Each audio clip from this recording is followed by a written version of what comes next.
What's good, everybody? Welcome to my Giants Q&A. You know what I'm saying? This is not a therapy session. This ain't that. This is more of a punching the punching bag, throwing dishes at the sink. This is ripping photos off the wall. This is breaking shit. Okay? Enough therapy session, enough talking about the positives. It's time we lay out the negatives because until we understand what the problem is, we can't get better. Am I right, Baddog? Yeah, and unfortunately, there's a lot of negatives right now with the Giants, man. It's not good, man. It's not good. Another season where we're 0-3, second year in a row under Joe Judge, 0-3. And I got to start off the Q&A by giving Baddog an apology. Okay, I owe Baddog a big apology because Baddog has been trying to warn us about this for a while now with this team. He has, and I just be like, Baddog. I be like, yo, you got to remain positive. You got to speak it into existence. And you said it. You was like, I can't say anything nice about this team till they give me a reason to. Yeah. And I owe you an apology because Joe Judge has made me look like a liar because I bought everything this man has said, hook, line, and sinker. I come on this channel every day and I preach his gospel. And what did it get me? 0-3. Yeah. Oh, you don't need to apologize, man. It is, I went into this season positive too. I'm thinking to myself, last year I bought all the excuses everybody else did. Well, it's COVID. There's no preseason. It's a new system. The Giants, whatever, they didn't have no preseason. They had nothing. So everybody's learning. And then in the second half of the season, we're 5-3. And I'm thinking, man, we turned it around. We were competitive in a lot of games. We're going to have a full preseason. We had Galladay. We had Adoree Jackson. We get Saquon Barkley back. And I'm thinking, we're going to roll.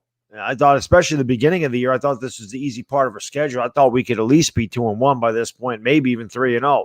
And I thought we could win 9 or 10 games, but unless something drastically changes, Joe Judge ain't the only one that, you're not the only one Joe Judge fooled. He fooled a lot of us with his talk and his rhetoric, and we're going to punch in the nose for 60 minutes, and we're going to execute and play fundamentals. And this is one of the most unfundamentally sound teams in the league right now. Facts.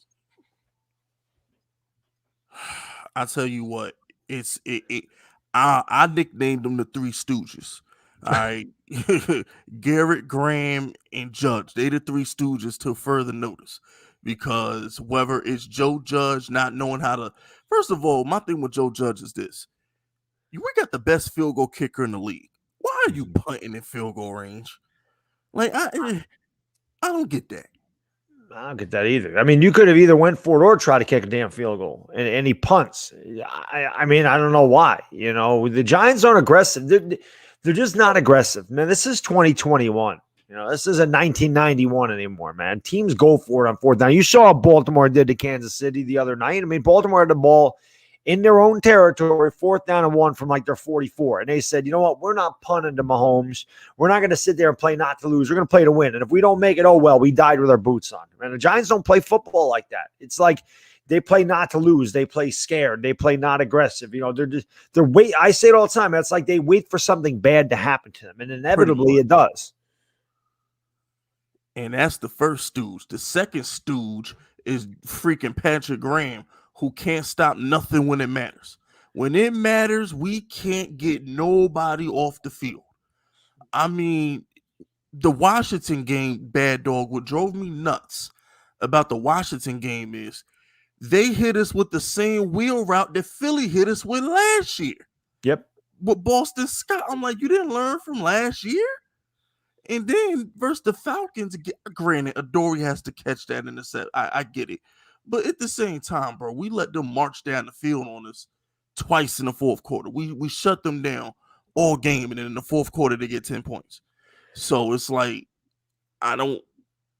this is the guy who we extended in the offseason. Then we give Graham like a 3-year extension or something like that to keep him away from the Jets. I forgot the details, but he needs to live up to that. Yeah, I mean, listen, that was terrible. We take the lead 26-20 against Washington, and then in 2 plays, they retake the lead because we give up 75 yards. Yeah, the wheel route to McKissick. I mean, that was like a 50-yard play. Next thing you know, they scored a touchdown the very next play. It's like, what the hell happened to this defense? And then last week against Atlanta, you finally score again. You hadn't touched the end zone since the first quarter. You finally get in there. You got your quarterback running over a freaking defensive end for the 2-point conversion. I'm thinking, man, that'll fire your team up. You see your quarterback out there. He became a leader at that point to me, seeing Daniel Jones run over the guy. He wanted it more than a defensive end. He wanted to put his team on the board. It was a huge 2-point conversion.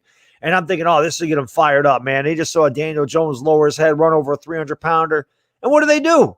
They lay down and let the Falcons go right down and tie the game. That type of shit can't happen. It didn't happen last year, man. Where is the defense? Where is the guts of this team? Why isn't this team is gutless at times? And that's what irritates the hell out of me, man. Where the hell is the defense? When we need them to step up, they never do. They never step up when we need them to. And Patrick Graham, that game, we're playing zone. We're playing zone, playing shallow, whatever. And they can't do anything. And then all of a sudden in the fourth quarter, he decides he's going to blitz Matt Ryan. Why would you blitz at that point? They haven't scored on you all day. Why are you blitzing? Why are you changing at that point? Matt Ryan's veteran. He's going to see a blitz. He's going to tear up a blitz. I don't get it, man. It's like the Giants find something that works, they stop doing it. They find something that don't work, they keep doing it. I can't figure it out. It's irritating. I'm glad you brought that up, Bad Dog, because that brings me to the final stooge, Jason Garrett. This bozo ran zone reads and read options to perfection versus Washington. And didn't run it one time versus Atlanta. So we got a quarterback who's as fast as Kyler, Lamar, you can name him. Look, Daniel Jones is up there. Like, I watched the Washington game, the run that got called back. He wasn't even running as fast as he could. He was just gliding into the red zone. Landon Collins couldn't catch him. They couldn't get him. And I'm sitting back like, we have that big of a weapon. It's about time Jason Garrett starts using him. And what do we do versus the Falcons? Oh, no, we're not going to run. We're not going to run read option. We're not going to let Daniel Jones get about 8-9 carries, design runs. We're just going to throw screens to Saquon. I'm like, that makes no sense. We found something on this putrid offense that works. And then the next week versus the worst defense on the planet, we don't run it.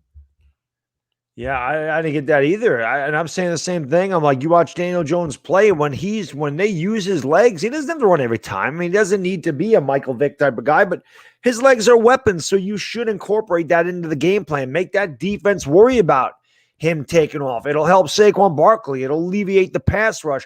Daniel Jones is better when he's on the run because he's just playing football at that point. And yeah, we tore Washington up. He had 5 carries for 95 yards, and he had that touchdown call back, which is BS, by the way. Man, Board didn't hold anybody. So he should have had like 130 yards rushing and 2 touchdowns, and they don't do it at all. The only design run that entire game is on that 2-point conversion. So I don't get it, Fisk. I don't get it either. And it did work. And it really, because of Daniel Jones, it worked. Let's be honest, because that play should have been blown up, but he just wanted it more. And yeah, where was that the whole game? I don't get it. I'm like, where is that? He doesn't need to run that many times, but God, do it once or twice. Put it in the back of a defense's mind that, hey, we got to watch out for this quarterback taking off. And they didn't do it once. And I don't get it. I don't get it. And you know what, Bad Dog? I was going to ask you about Danny, but I'll get to Danny later. What you brought up, it not only helps like the offense for Danny, but isn't that what frees up Saquon? If they know Daniel Jones can take off, then that frees up Saquon because the defensive ends, they got to hold off to make sure Daniel Jones doesn't cut the corner. You would think that will open up more rushing lanes for Saquon to get loose, but it's like it's not doing that. It's as if Saquon Barkley, I think, all right, here's my take on Saquon, Bad Dog. I think he's trying too hard to make the big play. Instead of running through the right hole and just getting 3 or 4 yards and calling it a day, he's juking too much. He's spinning. I think he's doing too much. That's my take on Saquon. How do you feel about Saquon Barkley running the football, not catching it, but just him as a runner the first 3 weeks of the season? I agree. I said that last year. Well, not last year, like the year before. I think sometimes he does do that too much. Sometimes there isn't a hole to be had. So you just lower your shoulder, you get 2 or 3, like Wayne Gallman did last year.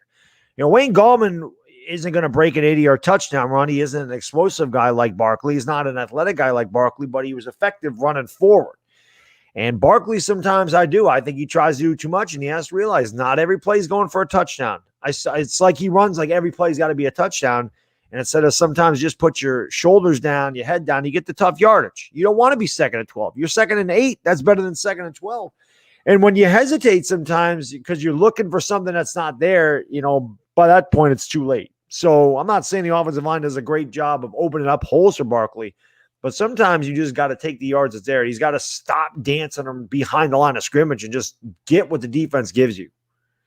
Agreed. And shout out to LA for the first super chat of the night. Thanks for the 20, LA. Remember, y'all, supporting big fists is supporting small businesses. LA says, he says, what's up, guys? I've said it a million times. It all starts up top with Mr. Mirror. And also, might seem like a hot take, but I'm more impressed with Trevor Lawrence than Mac Jones. Goat Brady burying the Patriots this weekend.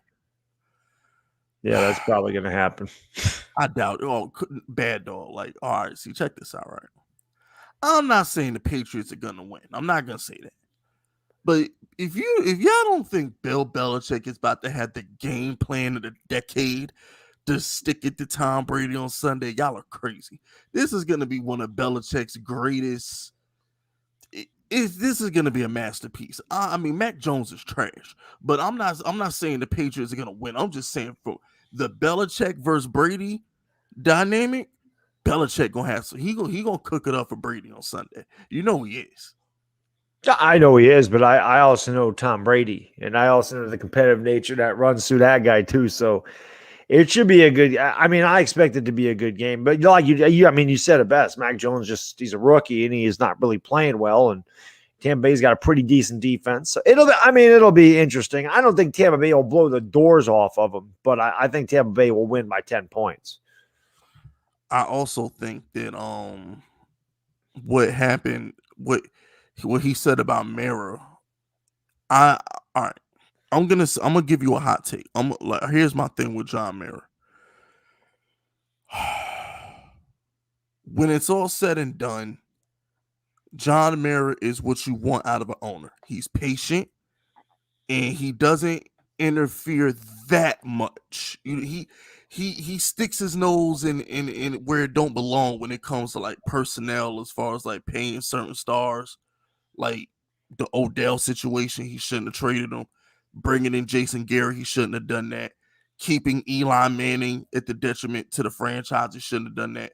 He'll stick his nose in business at the wrong times, but for the most part, I like the fact that Coughlin was here for what, 15, 16 years?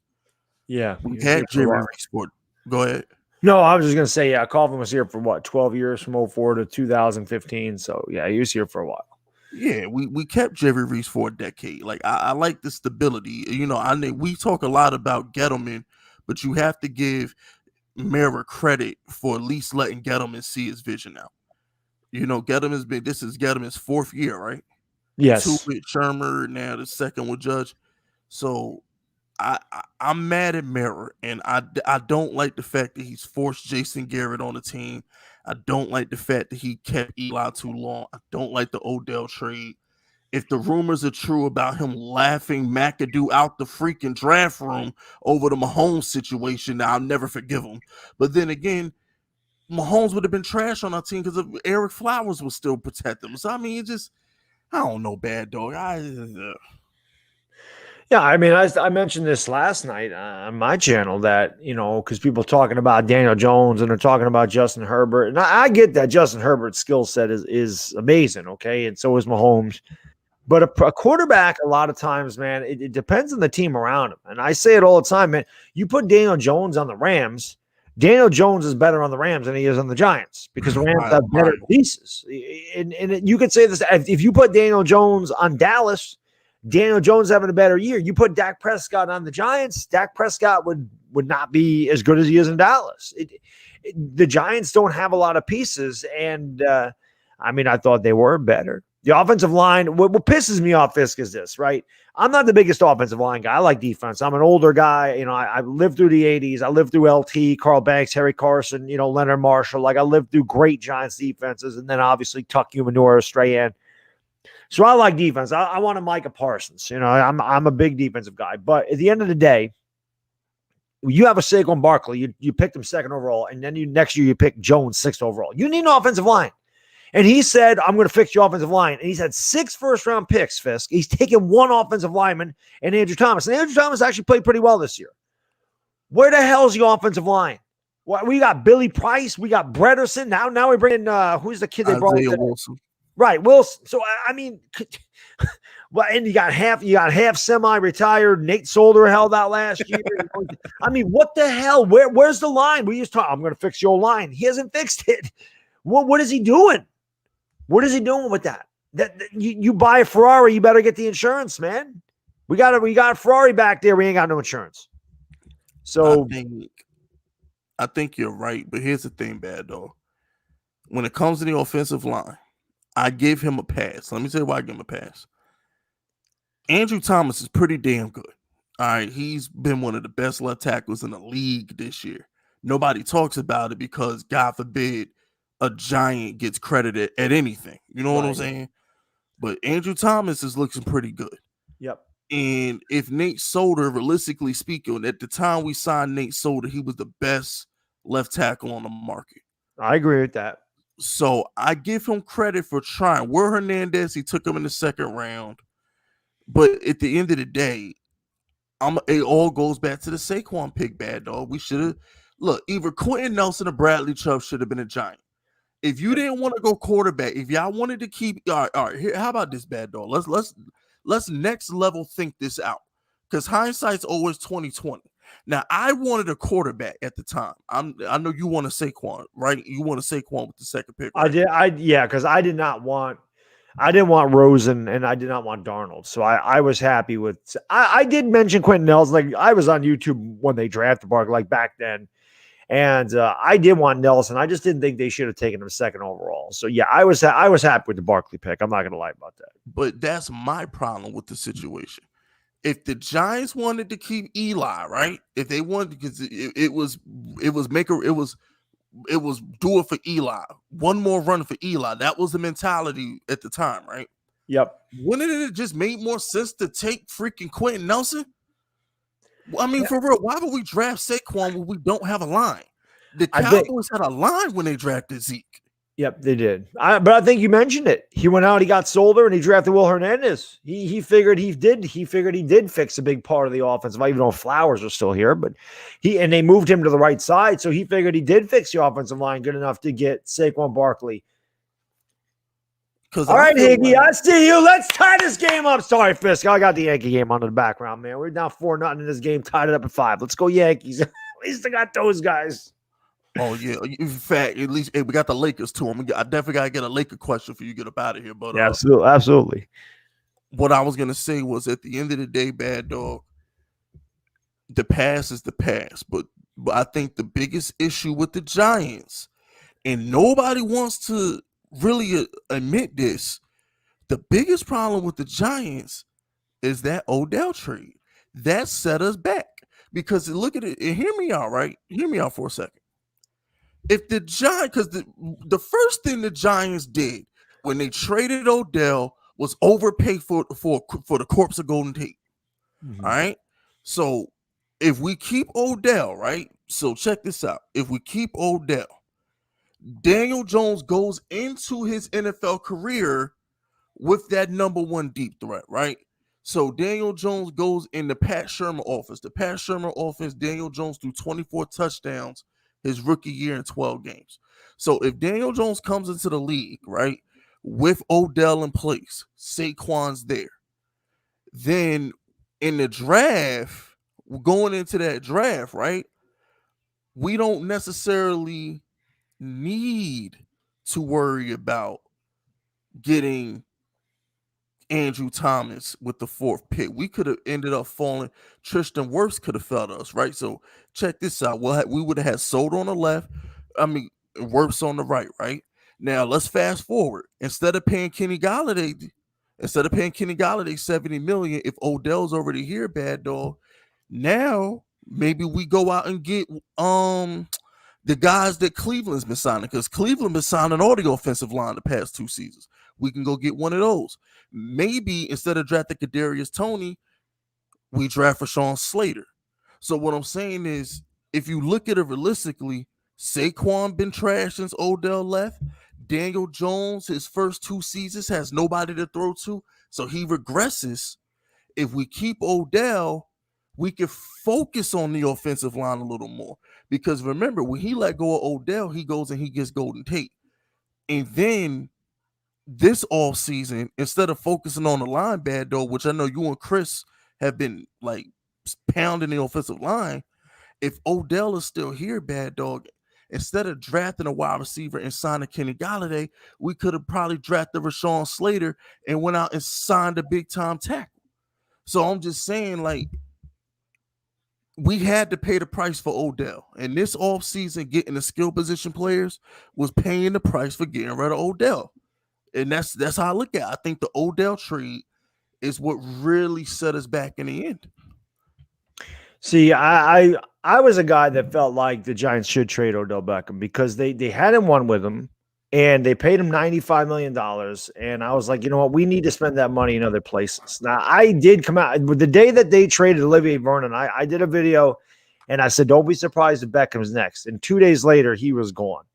I felt like they got a lot. They didn't. You never get value. You're never going to get equal value for any player you trade. But I felt like getting Jabril Peppers, getting a first and a third, I felt like it was good value for Beckham. I also feel like they felt, management, ownership, whatever, they didn't want Odell Beckham barking in the ear of Daniel Jones. I felt like they said if he's going to do this to Eli Manning and he's going to throw a fit and he's going to come out and throw his quarterback under the bus and all the things that he was doing in the media, they didn't want him influencing a rookie quarterback.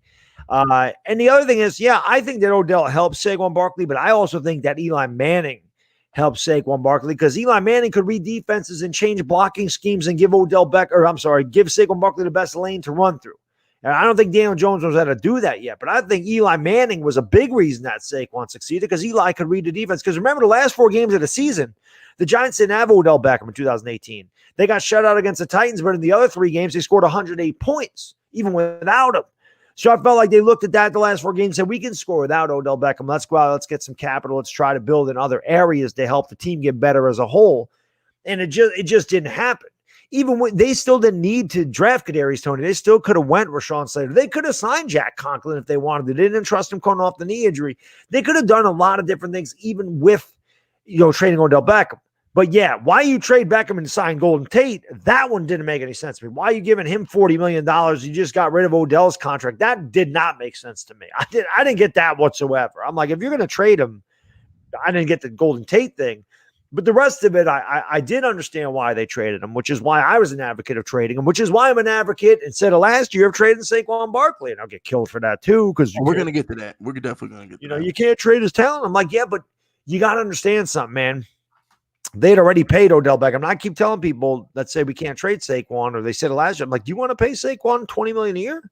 Because I don't think the Giants can do that. So, there's a lot of things that they could have done. Baddog.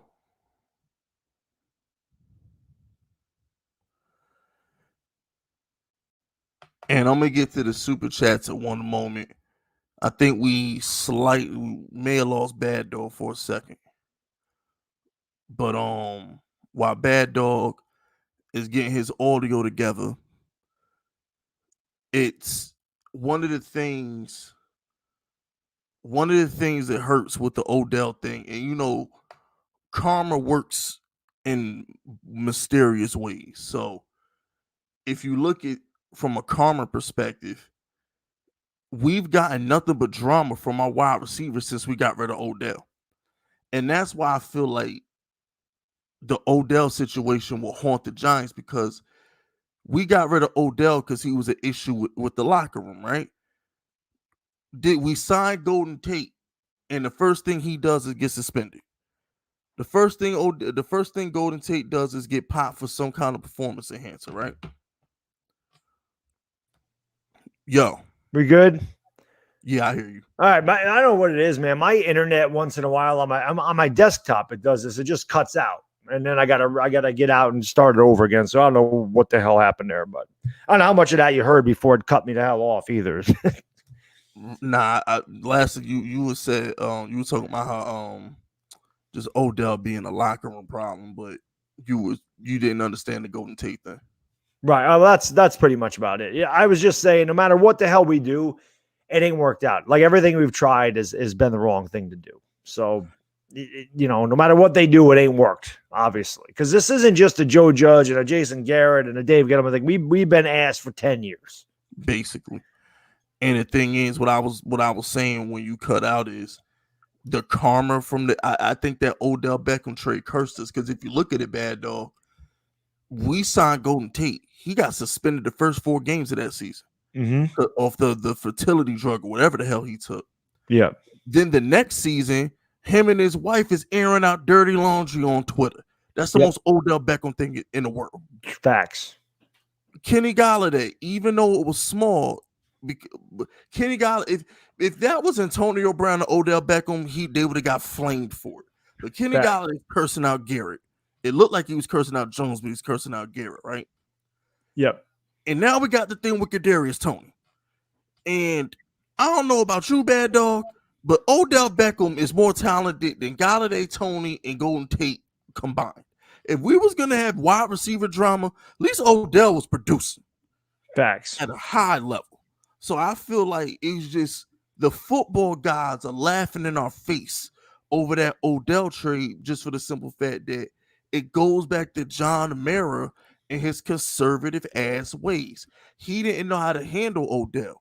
Odell is 2000. He's next generation superstar. He's not some choir boy who's not going to say nothing like Hakeem Nicks or Plexic or Cruz. They were more conservative. I mean, Cruz had the salsa dance, but for the most part, he wasn't Instagram and Twitter and social media stuff. And it bothered me because he got rid of Odell because he was a distraction. That distraction was the only reason you sold tickets the past 4 years, because we was horrible. Odell warming up before the games. Kids came to see that. He's the best receiver we ever had, Baddog, and we got rid of him for no reason. A year after giving him $95 million. I just feel like the football god said we got to pay the consequences for doing that dumb shit. I really feel like that Odell Beckham trade cursed the franchise. I do. Yeah. Well, I mean, you could also say the boat trip cursed him, because the next year they were 3-13 and he was injured. And that's the other thing. I mean, Odell had also dealt with some injury problems. His rookie season, he had the hamstring. 2017, he had the broken ankle where he needed surgery, missed pretty much the entire season. Then the last 4 games of 2018, he was banged up with a bruised quad or whatever it was. And I'm just, like I said, I believe in my heart of hearts, at the end of 2018, the Giants knew they were drafting a quarterback in the 2019. I think they knew going in they were drafting a quarterback. I think they looked at those last 4 games and said, we can score without Beckham, and we just don't want this guy as a distraction to our rookie quarterback. I really think that played into their decision to trade him. Oh, no, you're 1,000% right, and I'm just saying it's dumb. You're 1,000% right, but Odell Beckham was too good. You want your rookie quarterback. Hopkins, Deshaun Watson had Hopkins. Tyreek Hill was a problem, and they kept him from Mahomes. What you call it? They went out and get Stephon Diggs for Josh Allen. They went out and drafted Jalen Waddle for Tua. Yep. You need wide receivers. The Eagles went back-to-back first-round picks on wide receivers. But here go the Giants letting one go. It just didn't make any sense. It's 2021. You can't just run the ball and not pass it. And that's what the Giants... Darius Slayton was our number 1 going into last year. In the most heavy wide receiver draft of the decade, the Claypools, T. Higgins, all those guys. We passed on all of them. All of them. Yeah, I mean, and then they went out and they gave Golladay, but I mean, they took Kadarius Toney and they don't use him. That's the other thing they do. Fisk, they pay $72 million for Golladay, and then they go out and they draft Kadarius Toney, and they don't even use him. So I'm sitting there, I'm trying to wrap my brain around, what are you doing? Like when they went out and my biggest thing about getting Galladay in this team was they really needed a pure number one receiver. Now, granted, he ain't gonna break any records in the 40, but he is a number one receiver. He's a big guy, he's a big target. Daniel Jones didn't have a big target. He wins the 50-50 ball. And he's a number one receiver. And I felt like if they took him, they weren't like set on just having to get a receiver in the draft. It felt like they could go anywhere if they got him. So when they got him, I was happy. And then they went out and they got Adoree Jackson. I said that took care of another weakness because Yadam was terrible opposite Bradbury last year. So I'm like, oh man, they can go in a variety of ways. And I figured they would go either, Micah Parsons, or if Devontae Smith was there, they probably were going to take him anyway. Yeah, he was our guy until the or Rashawn Slater. So when they traded back, I'm like, okay. I'm like, I love the capital. We got to love getting a first-round pick from the Bears because the Bears ain't going to be good this year. So we're going to have a good pick next year. But Kadarius Toney, I didn't understand the pick when they took it. I wasn't really happy. I wasn't really upset. I was kind of like, wow, well, that's an interesting pick. And, you could see he's got some twitchiness. You saw when he caught the ball against Atlanta, what he can do. He can definitely make people miss in open space. So I'm like, can we try to game plan something for Kadarius Toney to get him the ball in space so we can see what this kid can do? I don't know, man. It's a lot of problems on this team. That's what I do know. And that transitions us into our super chat. I want to knock some of these super chats out. Slickback, shout out to Slickback. He says, according to Jordan Randon and Art Stapleton, Joe Judge chose Jason Garrett. Joe Judge is getting way too many passes for his conservative approach. That's not what they reported when it first happened, because we interviewed Jason Garrett before we ever interviewed Judge. Or am I wrong about that, Baddog? I honestly don't know who took Garrett, but Pimp watches my stuff. You know damn well I've been all over Joe Judge this year. I have been all over Joe Judge this year about pretty much everything he's done. I've been blaming him. I've been giving him most of the criticism. I mean, that's one of the best sound bites I've had was from my first post game when I told him, "You run laps, Joe." And people seem to enjoy it. Yeah. Because he threw that challenge flag when you can't throw the challenge flag. So Joe Judge made a lot of head scratching decisions, and talk is cheap in New York, man. We'll buy that BS for a little while, but at the end of the day, we want to see results. We ain't seeing them. Facts. Hey, LaToya, ain't no Dairy Queen in North Carolina. So I can't help you right there, baby girl. Yeah, we got Dairy Queen up here, but it. I don't know when it closes. 10 o'clock usually. Everything closes around here. Shout out to LA. Remember, supporting Big Fisk is supporting small businesses. LA says, Fisk, hot take. Is Pat's offense designed for Cam, not Mac? Mac reminds me of Alex Smith without the mobility. High floor, low ceiling. He's not 12. Brady always had arm, low key, not this kid. Oh, I said that from day one. No, Belichick went out and got 2 tight ends and a speeder in Aguilar because he built the offense for Cam. They wanted to run the ball 30 times with Damian Harris and control the middle of the field with their tight ends. They built the offense for Cam. That's why it's so bad.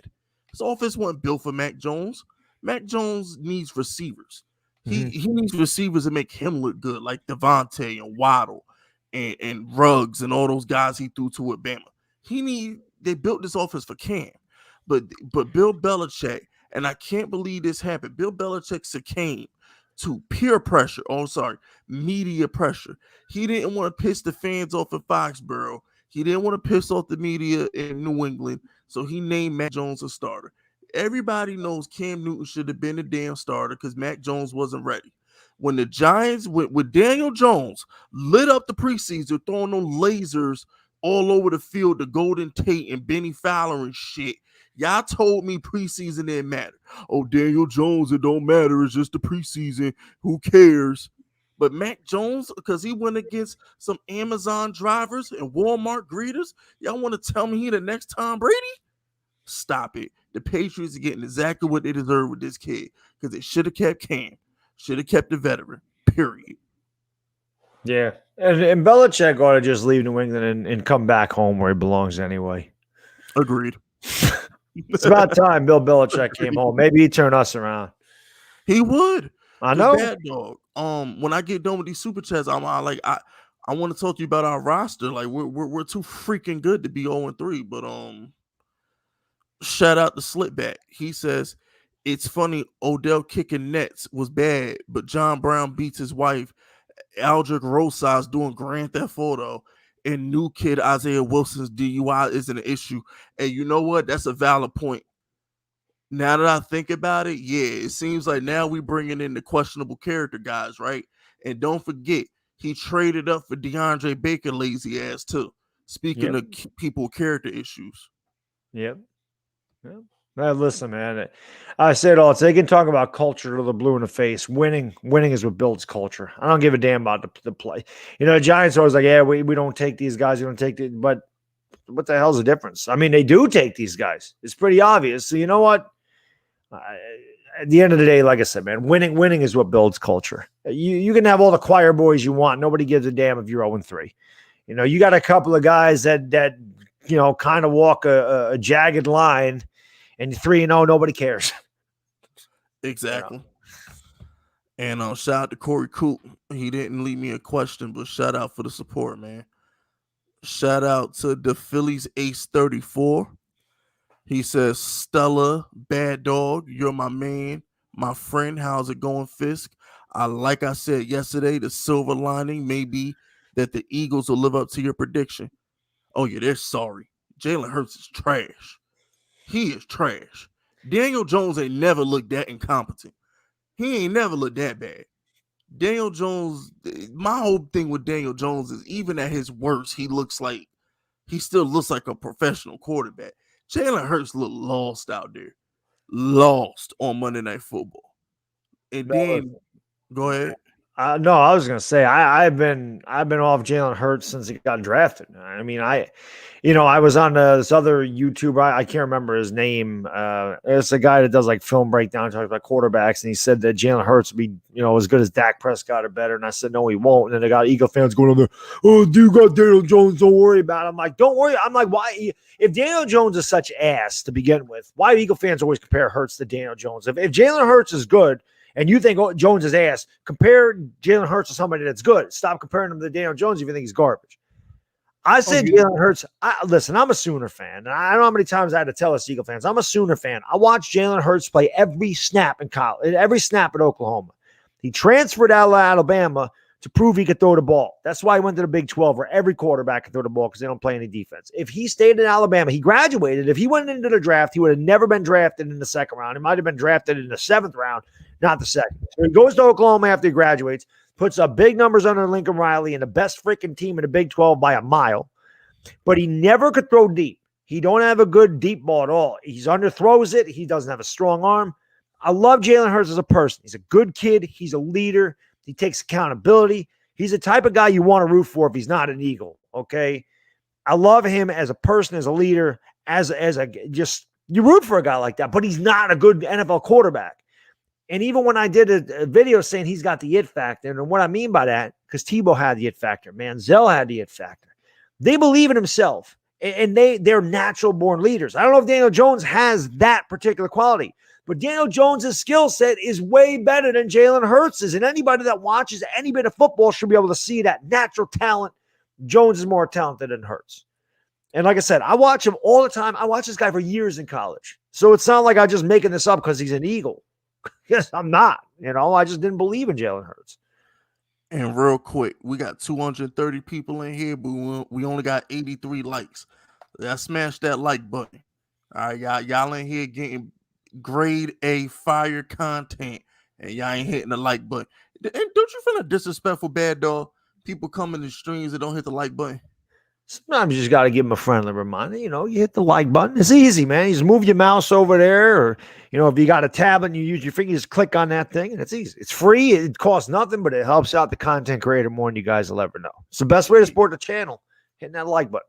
Yeah, I appreciate that. And Lloyd Brunson came on my other channel 2 weeks ago, right? He was talking spicy because after the Giants choked away to Washington, Lloyd Brunson came on channel on Friday, right? Mm-hmm. And he was talking reckless. He's talking Jalen Hurts this and Daniel Jones went a whole season without 300-yard passing game. So, like, Lord Brunson's favorite line on Daniel Jones is last year he didn't have one 300-yard passing game, right? And he said, what kind of quarterback deserves to keep his job after not throwing for 300 yards, right?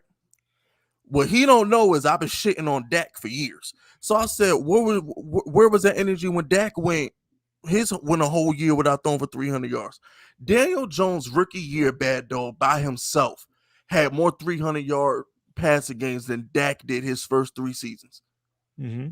Let that sink in. So I'm sitting back like everybody just disregards how great Daniel Jones' rookie year was. And I think when you look at Trevor Lawrence, look at Zach Wilson, and look at Mac Jones, if you really look at how bad some of these other rookie quarterbacks are, and then you go back and you look at Daniel Jones' rookie year, it don't look too bad now, do it? 24-12 and 12 games don't look too damn shabby, do it? Nope. And then, and by the way, because I'm petty, I'm gonna make sure I buy a Giants hat or something with that $50 I took from Lord Brunson, because I bet him $50 that the Eagles will lose their next 2 games to the 49ers and the Cowboys. You know what I'm saying? Because no matter how trash the Giants are, we're better than that team in Philly. I know that for a fact. I know that we got to win that first game, because I don't want to wear no damn Eagles jersey when I stream that second game. I don't want to wear that because I got that bet. I made that bet with Philly 500. So the Phillies ace, my favorite Eagle of all time is Eric Allen. So one day I go to my P.O. box and there's an Eagles jersey in there, and it's an Eric Allen jersey. Now, I didn't know who got it for me, but I figured it was him because, he's that type of guy. So I'm like, I can't wear this. But I love that old school Eagles green with the eagle, with the spread wings. And I always thought that was a cool jersey. And I always loved Eric Allen. So I'm like, I can't wear this, but I'm not going to burn it or nothing. I said, I'll hang it in my closet. I'll keep it. Then I said, you know what? Let's make a humiliation bet with Philly 500. So I told Philly, I said, listen, if the Giants win that first game against the Eagles, you have to stream the next game wearing Giants gear. You got to wear a Giants shirt, a Giants jersey. I don't care. Giants hat, something. If the Eagles win, I'll stream the next Giants-Eagles game in that Eric Allen jersey. So I don't want to have to do that. So the Giants better beat the damn Eagles. So I was like, you know what? I got the Eric Allen jersey. I said, let's make a bet with it. Let's use it for something. So I put my pride in the line. That's how much confidence I had in this team going into the year, Fisk. And they ain't doing nothing but letting me down right now. So I'm gonna one up you. Lord Brunson wasn't dumb enough to take that first game versus the Eagle bet. So I bet him $100 that we'll sweep the Eagles. Nice. That's how confident I was a month ago. That's how confident I was before we was 0-3. I was like, yeah, LB. I think we made that bet on stream sometime over the summer. I was like, I bet you $100 we sweep y'all. You know what I'm saying? So it's like, it's Giants. Just next super chat, because I don't want to. Shout out to Olivia. She says, stop with the safe hires. LA has Sean McVay. Niners have Kyle Shanahan. Let's take a risk and interview Joe Brady. Joe Judge was not a safe hire. Nope. We didn't even know who the hell he was when he got hired. It's true. That's why I liked it. It was outside the box. It's something the Giants don't normally do. So I liked that. And I think they wanted to hire Jason Garrett. I stand by that. I honestly, with all my heart, believe Mara wanted to hire Jason Garrett, but that silver tongue of Joe Judge talked them out of it. I think they interviewed Joe Judge probably as a courtesy to Belichick. They interviewed Joe Judge because allegedly, Patricia, what's the offensive coordinator? Matt Patricia. It's Matt Patricia, and then the offensive coordinator name is Josh McDaniels. Yes. So all these New England guys, they kept bringing up Joe Judge. They said, we'll only take the job if we could bring Joe Judge in on our staff. So allegedly he got the interview because they kept talking about Joe Judge when they interviewed during the interview process. They kept hearing his name. And then as the story goes, Joe Judge silver tongue, and then the phone call with Belichick. That's how he got the job. Between that silver tongue and Belichick's stamp of approval, he beat out Garrett for the job. But I think Garrett was only brought on the staff to replace Joe Judge. And I did a video on this earlier this week, Bad Dog. I said, don't be shocked if we fire Joe Judge in 2 weeks and they give Jason Garrett the last half of the season to see if he can coach the team. Right. That's my hot take. Yeah, I mean, you never know. It's definitely possible. What I do know is this: if you're going to fire a head coach, you fire everybody together. You take them all out together, man. No more of this musical chairs. I keep the GM, I get rid of the coach. I keep the coach, I get rid of the GM. Like they all got to go together. You can't keep, if you're going to bring in new stuff, you got to clean the entire slate. You got to start clean, which would suck because like we're 4 years into a rebuild and we're right back where we started. So. But you never know. I mean, you never know. The Giants have been doing some weird things the last few years. I can tell you that. They're more like the Jets than the Giants. Because remember, he did it to Wade Phillips in Dallas.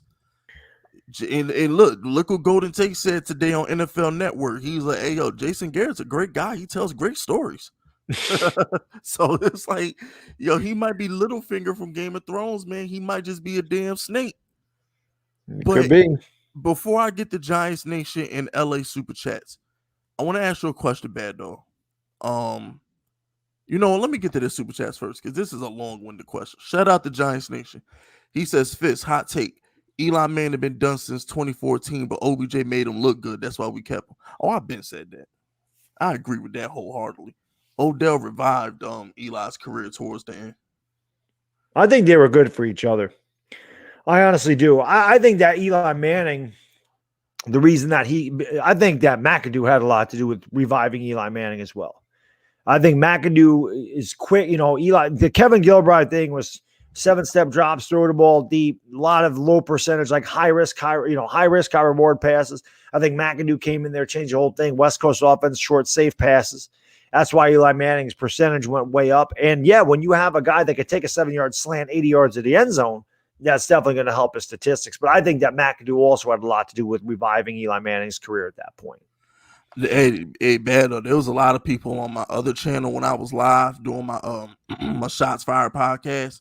Mm-hmm. I had so many McAdoo super chats. I was like, people really want McAdoo back, huh? I was like, is it come to this? Even jacking off my co-host, he was like, really, Fisk? Joe Judge sucked that bad. Y'all want McAdoo back? I said, bro, the sky is burning in New York right now. It's that bad. It's like when I'm getting super chats, people clamoring for McAdoo and his freaking hair and his sunglasses to come back. I'm like, we're done. I'm like, yeah, the sky has fell. The bridge has burned. Like, we can only go up from here. We can only go up. Yeah. Well, listen, I think McAdoo is a good some guys are just meant to be coordinators and not head coaches. I think McAdoo's that guy. I think Shermer's that guy. I think Rex Ryan was that guy. Wade Phillips. I think they're better coordinators than head coaches. And McAdoo just wasn't head coach. Year, though. Well, yeah, I mean, they could have gave Shermer another year. That's been my, I mentioned this in a video the other day, is if you were going to take Daniel Jones 6th overall because he fit Pat Shermer's system, but you knew going into the year, if we have a bad year, we're going to fire Shermer. What the hell did you take Daniel Jones for? Like, why did you take him if you weren't going to give Shermer more time with him? Or if you weren't going to give Shermer more time, why the hell would you take a quarterback? I don't get it. I didn't get that either. But who the hell am I? I'm a guy on YouTube, man. That's it. That's the saddest part, Bad Dog. If we kept, all we had to do was fire Betcher. Our offense was fine. All we had to do was fire Betcher and get a solid defensive coordinator. Giants, we might be a better team right now because Daniel Jones was balling for Pat Shermer. Mm-hmm. It was a match made in heaven with Pat Shermer. And I'm just like, all we really needed to do was fire James Betcher, and we would have been fine. And that's the Betcher scheme. The Betcher scheme, the Coca-Cola formula, Area 51 aliens, and the fucking Betcher scheme, bro. It's like, I don't understand that shit. Well, I didn't either. Shout out to Diggy in the building. What up, Diggy? LA, remember, supporting Big Fisk is supporting small businesses. Shout out to LA. OBJ locker room problem narrative is BS. It was Sherman that didn't like him. Sherman, ghetto bum, forced him out. Mara effed up with Coughlin. Reese McAdoo situation. Poured oil on fire, bringing in ghetto bum, and here we are. Yeah, the way we did Coughlin was unforgivable. That may have cursed us too. Maybe the curse started with Coughlin and not OBJ. Firing Coughlin and keeping his staff may have cursed the team too. I don't know, bad though. They should have fired Reese with him. If they should have either fired Reese that year, or they should have let Coughlin coach it, because in 2015 our offense was good. I mean, that year we lost the game 52-49 to the damn Saints. Eli Manning threw 6 touchdowns, no interceptions. We lost. We lost the game like 38-35 against the Patriots. We had a good score. We lost a high-scoring game against Carolina. Our defense was trash. And then you go out in 2016, you spend all this money on defense. You bring in all these defenders in 2000, you bring in Snacks Harrison, you bring in Janoris Jenkins. You spend all this money on it and you get rid of Coughlin. I was like, if you're going to spend $200 million on defense, let Coughlin coach it. There was no problem with the offense. Can we let Tom Coughlin be the coach if you're gonna fix the weakness? In 2016, our defense was really good. Our offense struggled, because I will contend to the day I die, Fisk, Eli Manning was never the same after they let Coughlin go. Eli Manning was always a gritty competitor, but I swear that took a part of his heart away. Yeah, it was never the same after Coughlin left. And I'll take this though. I'll die saying this too. It wouldn't been no damn boat trip with Coughlin on the team. Oh, hell no. Hell no. It wouldn't have been no damn boat. Hell no. Coughlin would have flew to Miami and grabbed Odell by the damn ear, dragged him out the club before he let that happen. I tell you, I was disappointed in Victor Cruz that he allowed that to happen, because Victor Cruz had been there. Victor Cruz had been there, won a Super Bowl. Man, he should know. Sterling Shepard was a young guy. Actually, was Shepard there? Shep was there. That was his rookie year. So Shep was there. Odell was Victor Cruz needs to tell these guys, listen, man, we can't do this. We got work to do. Making the playoffs ain't it. I've been here. I won a Super Bowl. We got work to do. When the season's over, we go party. So I was kind of disappointed in Victor Cruz, but you're right. There's no way if Coughlin's head coach that happens. I haven't forgiven Cruz yet. I was doing a show a couple weeks ago with Nate. Nate Talking Sports. He came on my show a couple weeks ago. He's bigging up Victor Cruz. I'm like, Nate, I would never forgive a grown man with a Super Bowl ring for going to a club in South Beach with a rookie receiver and the best player on our team. You're the leader of that wide receiver group. You are a grown man. Yep. You're supposed to be the adult in the room and say, listen, young men, young children, whatever, we're not going to South Beach. We're going to get our head in this playbook. We're going to watch film. We're going to get ready for Green Bay. And Baddog, these idiots followed it up by practicing shirtless before the damn game. Yep, I remember that. I mean, what the hell, man? Like, Jesus. Yeah. Just admit you was wrong. Like, what the... Yeah, that was a whole disaster. We've been the worst team in football since that boat trip. Unbelievable. Shout out to Mike Morin, though. Mike Morin says these guys need to have a players-only meeting. Joe Judge ain't going to let them have no damn players-only meeting. They need to have an exorcism, man. They need to bring in a priest. Get rid of that damn entity that's in that locker room. I'll tell you what, ain't going to be no running laps next all season. I don't think that's going to work. Joe Judge going to have to lighten up. He ain't winning enough to be a dictator. No, he ain't. I'll tell you what, Fisk, it also pissed me off that he didn't play any of the damn starters in the preseason at all. It's not like they were good enough to sit there and go, we don't need to give him any reps, man. They needed reps. They needed reps. Agreed. And before I get the slick back, Judge, shut the hell up with this. No, not Judge, Garrett. Jason Garrett got the balls to sit here and say Kadarius Toney ain't practiced enough. I'm sorry. Where was Saquon? Where was Kenny Galladay? They playing. Kenny Galladay didn't practice the whole last 3-4 weeks of the training camp with a hamstring injury. We eased in Saquon, but yet you want to tell me Kadarius Toney can't play because he ain't practicing enough with the team? I'll give you a better example, Fisk. How are you going to tell me, he ain't practiced, he ain't playing? When the hell did we get Colin Johnson? Man caught 5 passes against Atlanta. Colin Johnson's out there catching passes. So if Colin Johnson can see the field, don't give me that bullshit about, Kadarius Toney didn't practice, he needs more time. Don't give me that. If Colin Johnson could come in here, we just signed a guy 2 weeks ago when he's in there contributing. Come on. Who are you trying to fool, man? We're New Yorkers. We're New York fans. We ain't stupid. We didn't come down to the last drop of rain, man. We see things. So, if Colin Johnson can see the field, where the hell's Kadarius Toney? Facts. Shout out to Slipback. At this point, whether you like Jones or not, if they clean house, new GM, new head coach are going to rebuild because GMs take their own quarterbacks to buy job security. It's That's true. true. But Bad Dog, that brings me to my conspiracy theory. Since Slickback brought it up, I think Daniel Jones is the best player on the team. I'm just gonna go ahead and say that now. I think he's the least of our problems. He's the only bright spot on the team right now. So when I say this, I'm not saying this because he's done anything wrong. I'm saying this because it's of what the super chat just said. The next GM and head coach are gonna want their own players, right? Yep. Green Bay need a quarterback. And we have no salary cap because we have a win now team. Like I tell people, we got a Super Bowl roster with a bunch of AFL coaches. Mm-hmm. If the most logical thing for the Giants to do is trade one of our first round picks and Daniel Jones to the Packers for Aaron Rodgers, and he comes to a situation with a team that's ready to win now, because let's keep it real here, our roster is ready to win now. If we had a better coach or Aaron Rodgers, Aaron Rodgers would do some stuff with Toney and Galladay, and we not too shabby over here. So that makes a lot of sense. How you feel about or trade him to a Saints for a first round pick? I mean, how you feel? What do you feel about a Daniel Jones trade if we do clean house? I don't know that Aaron. Well, we would have to get rid of Joe Judge. Can you imagine Aaron Rodgers having to run laps? Yeah, like I can't see Aaron Rodgers wanting. I can't see Aaron Rodgers want to come here and deal with that. You know what I mean? Now, I mean, a guy that I'd look at, without a doubt. And again, this goes back to the culture, blah blah blah. I mean, if you want to trade Daniel Jones and a first round pick, get Deshaun Watson the hell in here. I mean, if I'm going to take any quarterback, I want that guy. I don't know what the hell the deal is, and maybe he'll never play again. I mean, who knows? But if he's absolved of all these charges and he's reinstated, well, he actually didn't get suspended from the NFL. I think that's just a Texans decision.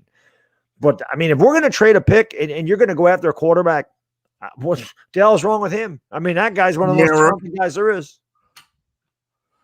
If Mara didn't like Odell off season, I know. I'm not saying it's going to happen, but that's the guy that I'd rather have. I'm just saying Mara would get in the way of that one. That has Mara saying, "Oh well, it's not how the Giants do business. We have tradition and all this other bullshit that don't matter because we ain't won in 10 years, but whatever."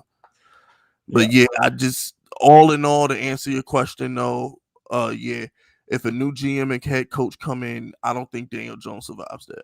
No, he might not. Or they might hold on to him for a year just because the quarterback class isn't that great. But it'll be interesting to see what they do. And as I said this last night, I said this to Tim on my channel. It sucks, man. Fisk, we're not even in October. We're talking about firing coaches in the draft. Yeah, and what we're going to do next year already. You played 3 games, and here we are talking about next year already. It's sad. It's so sad. It really is. Shout out to TOP. I guess CEO let TOP out the sweatshop.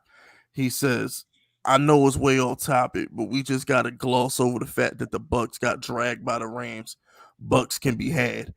I mean, look, when you don't have a secondary, games like that are going to happen. But, Bad Dog. Rams are good. The Rams are for real. That team's good. They are, but that plays into why I think the Giants are going to beat the Saints. It's called upsets. Yeah, like the Patriots. Not the Patriots, the Bucs. The Bucs have their heart set on New England. They overlooked the Giants. I mean, they overlooked the Rams. They could. That could definitely happen. You call the Patriots funny because I can't tell you how many times I called the Bucs the Patriots last year because of Tom Brady. I call the Patriots all the time. All the time. I call the Patriots out how many times. And that's the thing, right? So, and guess what? After the Ravens beat the Chiefs, they should have lost to the Lions. The Lions should have won that game on Sunday. So what I'm trying to say is the Saints just upset New England in Foxborough. This is their first time being in New Orleans since August 23rd against the Jags in the preseason. I smell a letdown. I smell it. Their first time being home, upset winner over the Patriots. I smell it. The upset is there to be had. I hope you're right, man. We need it. We need something good to happen to this team. That's for sure. Facts. Shout out to the Phillies Ace 34.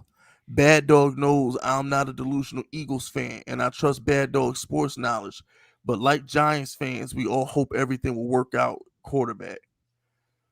I don't know what Bad Dog's take is on Daniel Jones, but I've been sold on Daniel Jones since the beginning. But Daniel Jones is the least of our problems. He's been the only consistent thing on the team this year. So I think we're fine at quarterback. How you feel about that? I over his 3 years, especially last year. I mean, I've been up and down on Jones. I say it all the time, and it just really depends on the day for me. And the reason I tell people all the time, the reason I'm overly critical of Jones is because I can see how good he can be. Like, I see a lot of talent. There's a lot of he throws a great deep ball. He's very accurate. He's got, he can run, he can scramble. His problem is between his ears. Like, I think he's his own worst enemy. And I mentioned this too. Part of me thinks, Fisk, that, and again, maybe it's a system, or maybe it's the way these guys coach. He turned the ball over a lot his rookie season. There's no denying that. But he also made big plays. And to me, I swear to God, Judge and company come in here and they're telling Daniel Jones, you can't turn it over. Don't turn it over. Don't turn it over. Got to cut down on the turnovers. So Jones is thinking about that instead of thinking of completing the pass. He's thinking, I can't make this throw. I'm going to turn it over. What if I turn it over? And I think that's screwing with his head. Yeah, they do it. I do think Daniel Jones played a lot better this year, and I definitely think Daniel Jones can be a very good NFL quarterback. I just like I said, I think he's his own worst enemy at times. But again, I don't know what the hell these coaches are teaching him, because I think if that's the case, and you're telling this guy don't make a turnover, he's thinking too damn much, and he's reacting late because of that, and it's screwing him up. I think Daniel Jones. That's why I like when he run him, Fist, because when he's running, he's not thinking about stuff. He's just playing. He's got to get back to that. If he plays like that, he can be really good. I agree, because Daniel Jones, here's my thing with Daniel Jones. And I'm just looking at this because you know me. I don't care. I'll fillet a Giants player, whether it's Darius Slayton, Evan Ingram, Eli Manning. If that Giants player is trash, I'm not going to defend them. Yeah, that's why I like you, because I'm the same way. You know what I'm saying? I do. I do. When I defend Daniel Jones, is because I really do believe in him. And the biggest thing with Daniel Jones is he ain't failed me yet. If you really look at it, Bad Dog, the biggest game, all right, everybody thinks Daniel Jones' best game was probably the 18-point comeback versus Tampa, or the 5-touchdown game versus Washington, or whatever, right? Yep. His best game was week 17 last year. What people don't understand is the Giants could only root for the Eagles because Daniel Jones won at 1:00. If Daniel Jones doesn't beat Dallas, then we have no reason to root for the Eagles at 8:00. Right. The best game he ever played was his biggest game. The biggest game Daniel Jones has ever been in was week 17 last year, and he got it done. Through hook or crook, he got it done. When we needed him versus Washington 2 weeks ago, he threw the game-winning pass, but that piece of shit, Darius Slayton, dropped it. It was a punt, Bad Dog. Yep. He was 30 yards open. It's a punt. That's way worse than the Ingram drop. Yep. Way worse. And it bothers me because even with the Ingram pass, Bad Dog, he game-winning throw, he made it. Game-winning throw versus Washington, he made it. He just trucked a 300-pound defensive tackle for a 2-point conversion versus Atlanta, and the defense gives it up. It's like Daniel Jones is the opposite of Tom Brady. When Tom Brady, his defenses or his players rise to the occasion at all times for him. Daniel Jones players and defense let him down every single time. I would rather Daniel Jones throw a game-losing pick or fumble the freaking ball than watch him throw the ball and it get dropped, or watch the defense give up fucking 2-yard 70-yard drives to Washington, 50-yard wheel routes to Boston Scott. Like, at some point, Daniel Jones works too damn hard to continuously be let down by these sorry-ass players on his team. It has to be said. This kid shows up for this team He puts it on the line, but he never gets the credit he deserves because he loses because of his sorry ass teammates. And that's just how I feel about it. Yeah, I mean, he definitely needs to be helped out. Like I said, I can be critical of Daniel Jones, and it's because I really truly believe that he's got an amazing skill set. Okay. But there are just some people that just want to hate him no matter what. And I can't tell you, Fisk, how many people I heard say, oh, he overthrew Slayton. I'm like, are you number one? I'm like, are you kidding me? Daniel Jones, in the face of a blitz, stood in there, took a hit, and delivered a dime to Slayton. So maybe it was 2 inches overthrown. It hit him in the palm of the hand, and lay out for your quarterback. Make a play for your quarterback. Lay out, dive for the ball, make the play. Daniel Jones made the play that had to be made, and he didn't get rewarded on the other end. Same thing as Evan Ingram in Philly.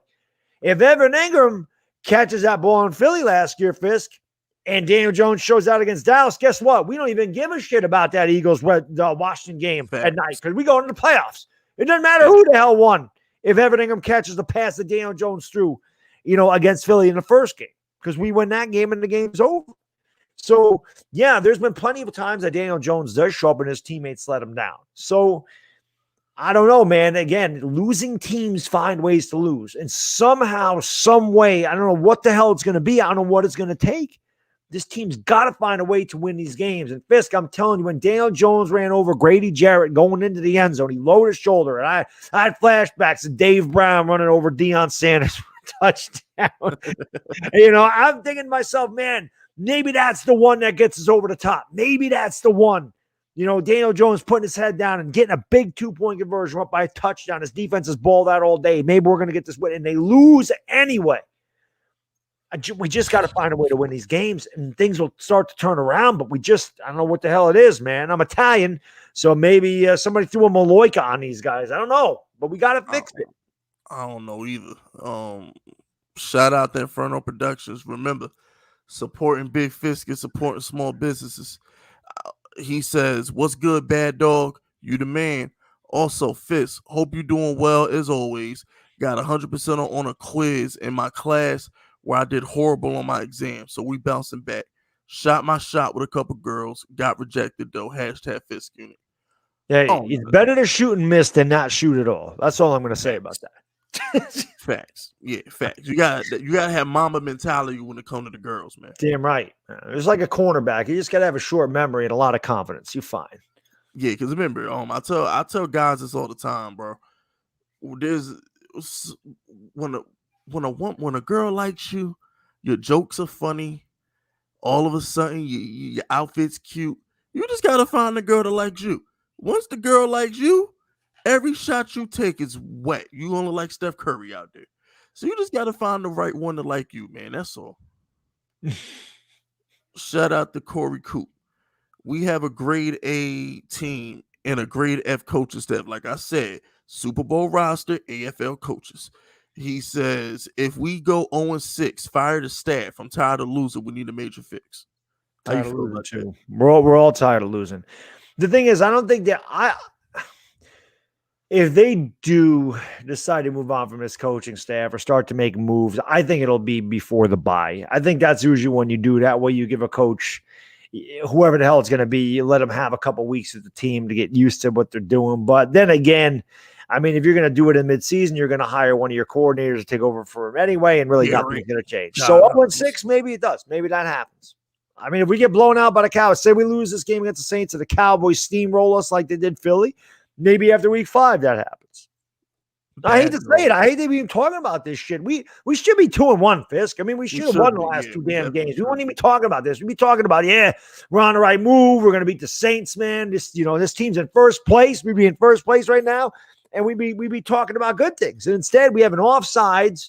We have a defense that can't hold them out. We got a coach scared to go for it on 4th and 3 from the 39, and then we're 0-3 instead of 2-1. And Bad Dog, I'm trying to tell you, man, I do a lot of hot takes. I do. I'm dead ass serious when I think they will fire Judge before they fire Garrett. I honestly think Mara put Garrett here for this emergency situation. I personally think he wanted Garrett to be the coach, but he he knew he couldn't get away with it. I personally think if the Giants are 0-5, 0-6, they will fire Judge, and Mara will see what Garrett can do before he cleans house. No, I believe that's it with very all my heart. possible. It's very possible that they do, and they move Garrett to head coach and they move Kitchens to OC. That is very possible. It is. And I'm gonna be honest with you. I think the only problem with the Giants is the play calling. I love Joe Judge to death, and I think he's a better coach than Jason Garrett. But if that was the situation and Freddie Kitchens called plays, and then you bring in Jason Garrett, who's the nice guy, as opposed to Judge, we might be a better team. You never know. They'd be complete polar opposites of how they coach. And again, I mean, people want, and I did a video today about Jason Garrett, and everybody wants I think part of the reason so many people hate on Jason Garrett is because of his affiliation with the Cowboys. I think if Jason Garrett came from the Rams or something, I don't think he'd get all the heat that he takes from Giants fans. But at the same time, man, Jason Garrett ain't coming up with that game plan all by himself and then surprising Joe Judge on Sunday with this is what we're going to run. Joe Judge oversees every damn thing Garrett does, and the conservative nature of the Giants offense comes from Joe Judge. Just look at 4th and 3 from the 39, and they don't go for it. How many times we had 4th and short and plus territory, and we punt? That's him. That's Judge, man. I know some people don't want to hear that because they want to blame Garrett, and I get it. Garrett's a big part of the reason, but he's not the whole reason. It's not just him. It's not that's not all Jason Garrett. Everybody has to take equal blame in the Giants' failures. Is it possible, Bad Dog?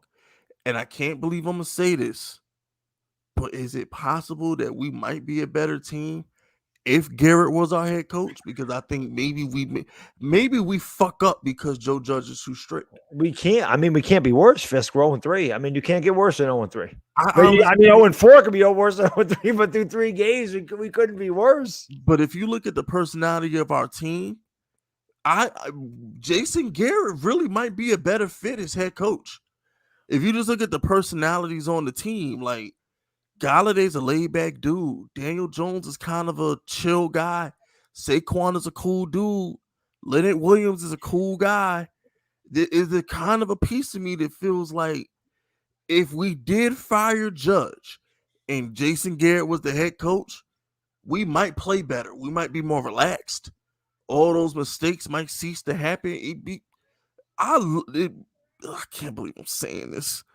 He might be a better fit for this team than Joe Judge. I think a lot of the reason why we're making mistakes, it might be Joe Judge. It might be him. I can tell you this, Fisk. The Joe Judge's coaching style only works when you're winning. And, not that Shannon Sharp watches my videos, but I owe him an apology because I think it was Shannon Sharp came out and said, you know what, that coaching style don't work. That coaching style doesn't work. Players don't want to hear that nowadays. And I'm thinking, shut the hell up. You're just a Giants hater. Like all the media, they hate the Giants. These players believe in Joe Judge. Joe Judge got him working hard and blah, blah, blah. But, like you just said, maybe he ain't the guy. Maybe the players don't respond to running laps. And I'm sure that he shouldn't be having his coaches run laps. So, that's why I told Joe Judge in the video, you take some laps, Joe. Maybe it's not. And you know what? Unfortunately, if the season continues to go down the drain the way it is, we might be finding out at the end of the year if Jason Garrett was a better head coach than Joe Judge. I think he might be.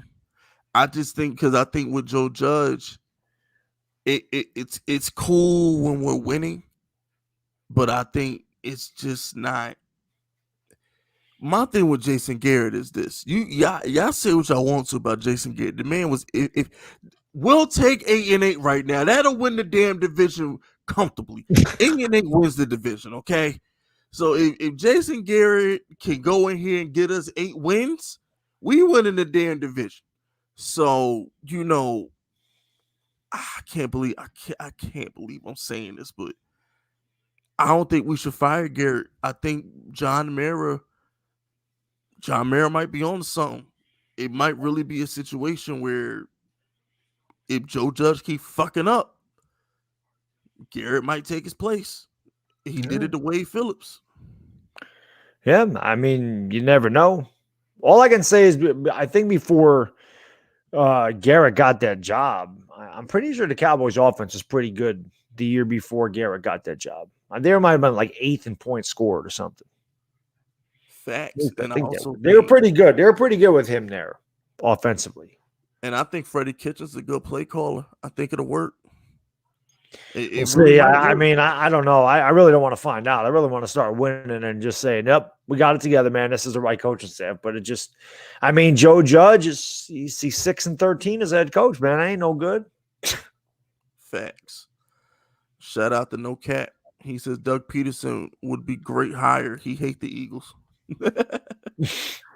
No, I wouldn't want Peterson. I don't think Peterson's a good coach. Nah, they got lucky.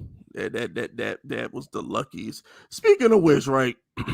LB came on my channel and had the balls to sit here and tell me that the Eagles had a more impressive Super Bowl run because they were the favorites, they were the number one seed, and they were the hunted and not the hunted like we were. I'm like, LB, you bozos wore dog masks the whole damn playoff run because nobody believed in y'all. Oh, now, what you talking about? Y'all were the favorites because you were the number one. What? I'm like, these Eagle fans will stoop to. I was just gonna say, didn't they have a dog mask because they were underdogs? Nobody believed in them, and I laughed because I'm like, you're Eagles. Why the hell are you wearing dog masks? You're not the Browns.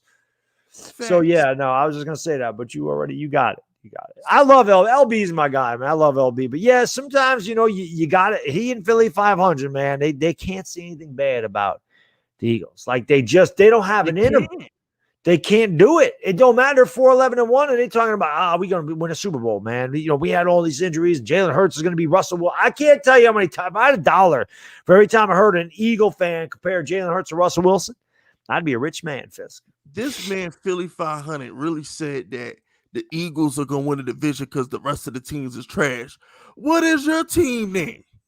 I know. I don't know. What does that make y'all? I don't know. I don't know, man. I just, and I love Philly 500. He's my guy too. And it's funny that he always calls me Bad Dog to Mad Dog. And I'm like, all you got to do is watch it. He gets more pissed off than I do, or at least as pissed off as me. Definitely. I'm like, I'm not the only one that gets mad about that. It's called being a fan. Of course I'm going to be pissed off when we lose. But yeah, he gets pissed. It's pretty funny, actually. I kind of enjoy that. See, I don't really get mad. Like, y'all be getting mad. When I was live streaming, I was just like, I was speechless. When we lost the Washington game, I was on live. They was like, Fist, you okay? I was silent for like 5 minutes. I just stood there and just stared into an abyss. When they called him for offsides, I didn't know I didn't know how to respond. Like I didn't get mad. I didn't throw stuff. I just stared at my screen. I'm just like, we're really a poverty franchise. Yep. This is what poverty franchises do, Bad Dog. They find ways to lose. It's true. It hit me like a bag of bricks, Bad Dog. I was like, so we're really a poverty franchise, huh? It's amazing. Here I am. I'm excited. I'm like, yeah, because we held on. And then I turn around and there I see the flag on the television. Like, oh my God, what the hell could have possibly happened? Sure enough, a piece of my Giants fandom died that night, Bad Dog. I'm not gonna lie to you. No, that game took a lot out of me. Hurt. The Falcon game took a lot out of me. That one broke me. I couldn't believe we lost that game last week. Nah, I was already broke. The Washington game broke me. I was already broke. The Falcon game was more like I said in my reaction. The Falcon game is more like you keep relapsing. You got that friend who's in and out of rehab. It's like, bro, you keep relapsing. It's like Christopher Moltisanti for The Sopranos. You just keep doing it. You know what I'm saying? I'm not even mad at you no more. I'm just shaking my head at you. When we lost to the Falcons, I just shook my hand. I'm like, this fucking team. I wasn't even mad. I was just like, well, I was like, what do you expect? I just like, you know what? It's just like I just expected this to happen. It's just yeah. It just sucks. That's Murphy's Law, man. What can go wrong will go wrong, and that's what happens. That's what's happening with this team. We're driving down the field. We're ahead in the game, and everything will come fumble the damn ball. You got to fumble the freaking ball. Finally gets on the field, catch it, fumbles. I'm like, why is he still here, Bad Dog? Why? I don't know. I've been clamoring for them to get the hell rid of him forever. And the funny thing is, Fisk, I'm sitting there saying, I think that Evan Ingram going to turn it around this year. I think Evan Ingram's going to have a good year. I do. It's his free agent year. I think he's going to get it together. Jesus Christ. Why do I even believe in the guy? Why do I even try? It's like he's like Gary Sanchez of the Yankees. Like, I've given up on Gary Sanchez. He sucks. He can't even, he's a catcher. He can't catch. Evan Ingram can't catch. When he does, he fumbles it. If he bounces off his hands, it's picked off. Like, he's $6 million. He ain't coming back here. Why the hell didn't we just release his ass? Gettleman got rid of every Reese draft pick but him. And Shepard, yes. Yeah, him and Shepard. But I don't mind Shepard because Shep's good. Shep's good. Shepard's good. But I'm like, yo, how? Like, here's what I say, Bad Dog. Evan Ingram is that coworker, right? We've all had that one coworker that is lazy and don't do shit, but he's cool with all the bosses. Yep. Yeah, that's Evan Ingram. He ain't worth a damn, but he loves Joe Judge loves him. Yep. Garrett and Gettleman, they love him. Yep. Yep. Snake oil salesman, just like the coaches. Is snake oil salesman. Whenever he's selling it, buy. Judge. Agreed. I definitely agree with you, Bad Dog. Shout out the Notorious Dre. We should have got rid of Eli since 2017 and signed Kirk. Nah, we ain't signed no damn Kirk Cousins. Hell no. I've ever had a corpse of Eli out there than to put Kirk Cousins out there. Yeah, Kirk Cousins don't win big games ever. No. Ever. No. Shout out to Brian Howard. I agree with Bad Dog that the new GM will keep Jones because of the quarterback talent this season. Neal or Thibodeau, both are needed. Yep. Well, Bad Dog watches more college than me. What's your take? If we got the second pick in the draft, right? Who we taking, the rusher or the lineman? I can tell you this: they may take Thibodeau. Now it's early in the college football season, so I never go crazy for guys after 4 weeks. But there's a kid in Iowa. He's a center, and especially now with Nick Gates having the leg injury, you don't even know if Nick Gates is going to play. Nick Gates is a guard anyway. Tyler Lindenbaum, man, I want you guys to keep an eye on Tyler Lindenbaum. If you don't watch any college football at all, just watch an Iowa game before the season's over. That is a guy that I want the Giants to target. He is nasty. He is big. Them Iowa linemen are always good in the NFL. You just need to look at Tristan Wirfs. Tyler Lindenbaum is a guy that the Giants have got to get in here, man. They need that center. You know, they need that guy. So definitely, I don't think you want to take him second overall. But Tyler Lindenbaum is definitely a guy that the Giants should target. It's at some point in the draft. I don't know where the hell he's going to go or when they would take him. I don't know if you want to use a center at number 2, but the Giants have two top picks at this point, so we'll see. But that's a guy that I definitely watch every week is Lindenbaum. Got you. If it's up to me, I go edge rusher is too important. So I mean, as bad as we need offensive line help, if the Thibodeau guy's there, just take the best edge rusher possible. Yep. At that point, I know offensive line is a need, but if we could hit Dak Prescott from both sides, like we got AZ on one side and Thibodeau on the other one, we'd be all right. Yeah. Defensively. Shout out to Kyle Salvetti. Bad Dog. Did I hear you say Judge is a snake oil salesman? LOL. That couldn't be any closer to the truth. I almost spit my drink out when I heard that. Yeah. I agree with you, he sold us a bill of goods. I called Judge. I called him him and that silver tongue, man. He had us. He fooled us all. Like Joe Judge had every Giants fan believe in him, not the team, because we've been talented before, and McAdoo fucked it up, or Sherman fucked it up. Yep. I only bought into this Giants team because of that silver tongue of Joe Judge. Yeah, same here. And it's as if he knew what New Yorkers wanted to hear, too. It's like if New York was a person, it'd be Joe Judge. The speeches that Joe Judge gives when he gets that mic in his hand, he just really just inspires.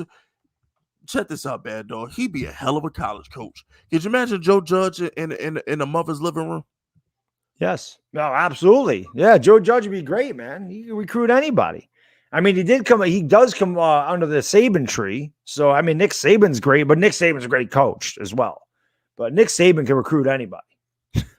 Yeah, I think look, Joe Judge will give Nick Saban and all these guys a run for their money because when he get them parents in a room, he gonna talk them into anything. He'll get all the good recruits. I mean, Joe Judge, he could sell. I mean, for real, he could sell freaking salt to a snail, man. I mean, he really. Even the press conference at the end of the press conference on Sunday, I'm sure you heard about it, Baddog.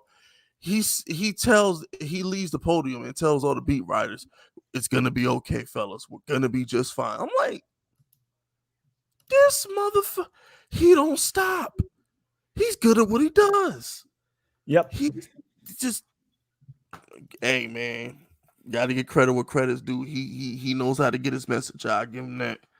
That's a fact. He does. He does. But again, actions speak louder than words. So, the Giants got to figure it the hell out. Agreed. Shout out to Slitback. Leonard Williams fleeced the hell out of the Giants. I said that from day one. We should never pay him that money.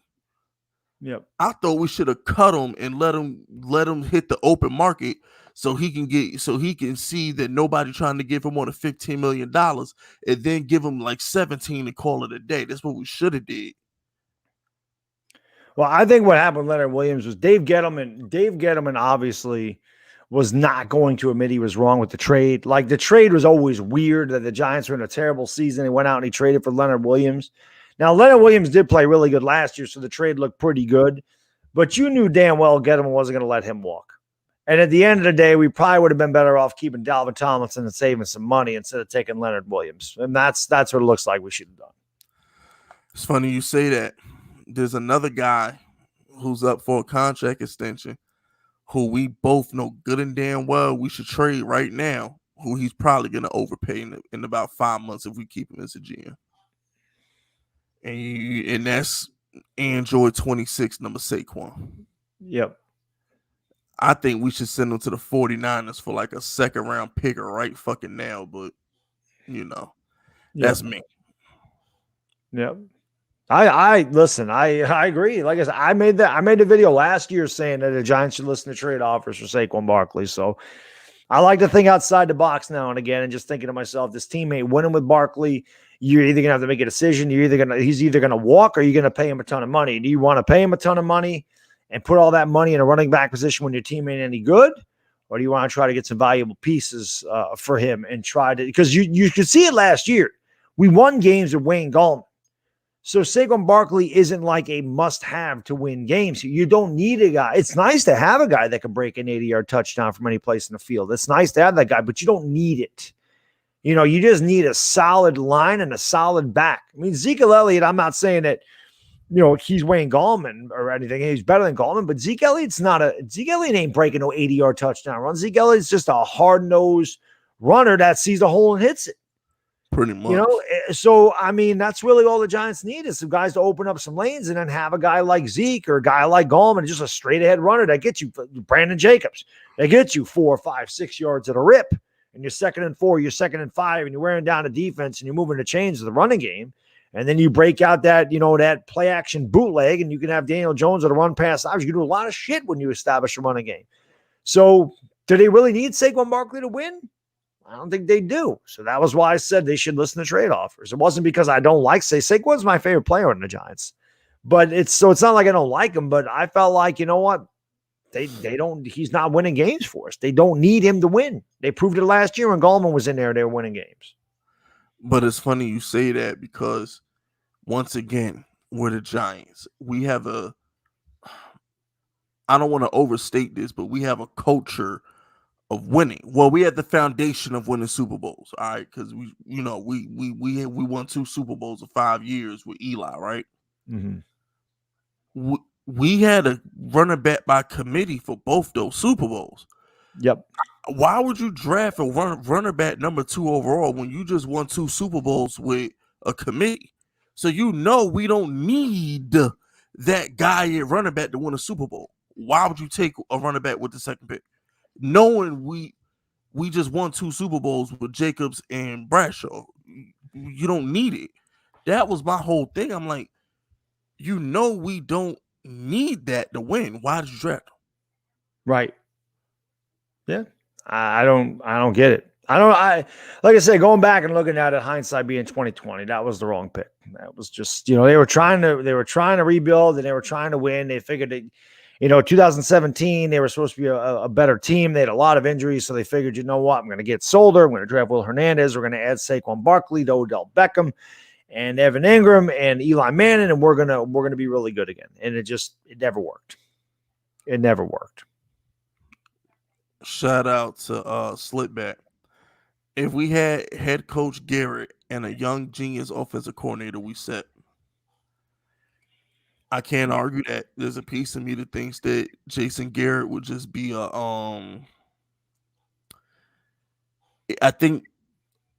I just think we'd probably be a more relaxed team if Garrett was the coach.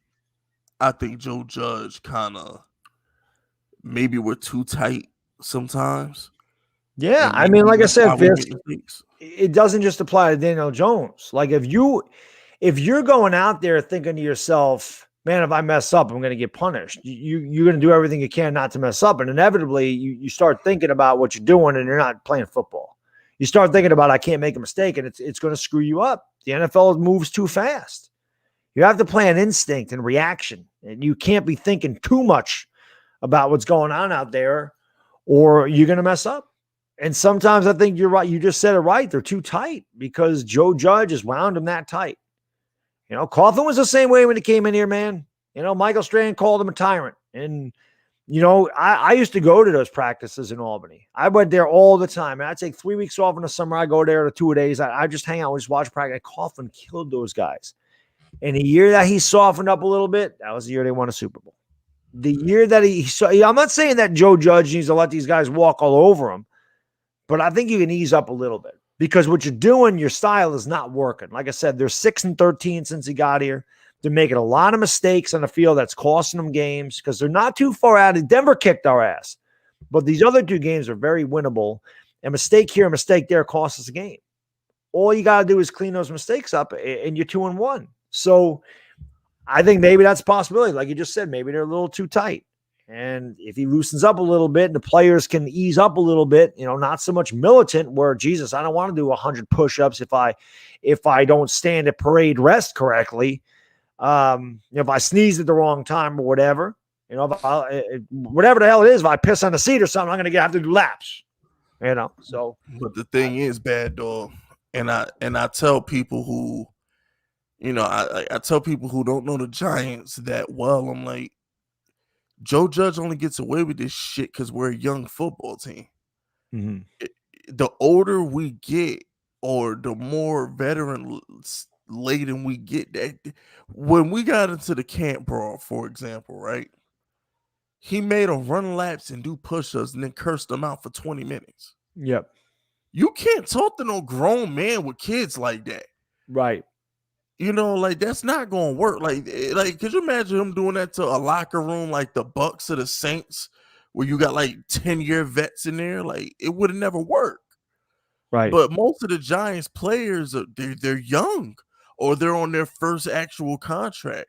So I think it kind of works with the Giants because we're such a young team. My thing with Judge is we're not gonna be young forever. Nope. Can you adjust your coaching style? And running laps, like, I don't mind it. I don't, because Belichick does it. But the thing with Belichick is, I hate to be that guy, Baddog, because now I'm sounding like these fuckers on ESPN. But damn it, Belichick got mad rings.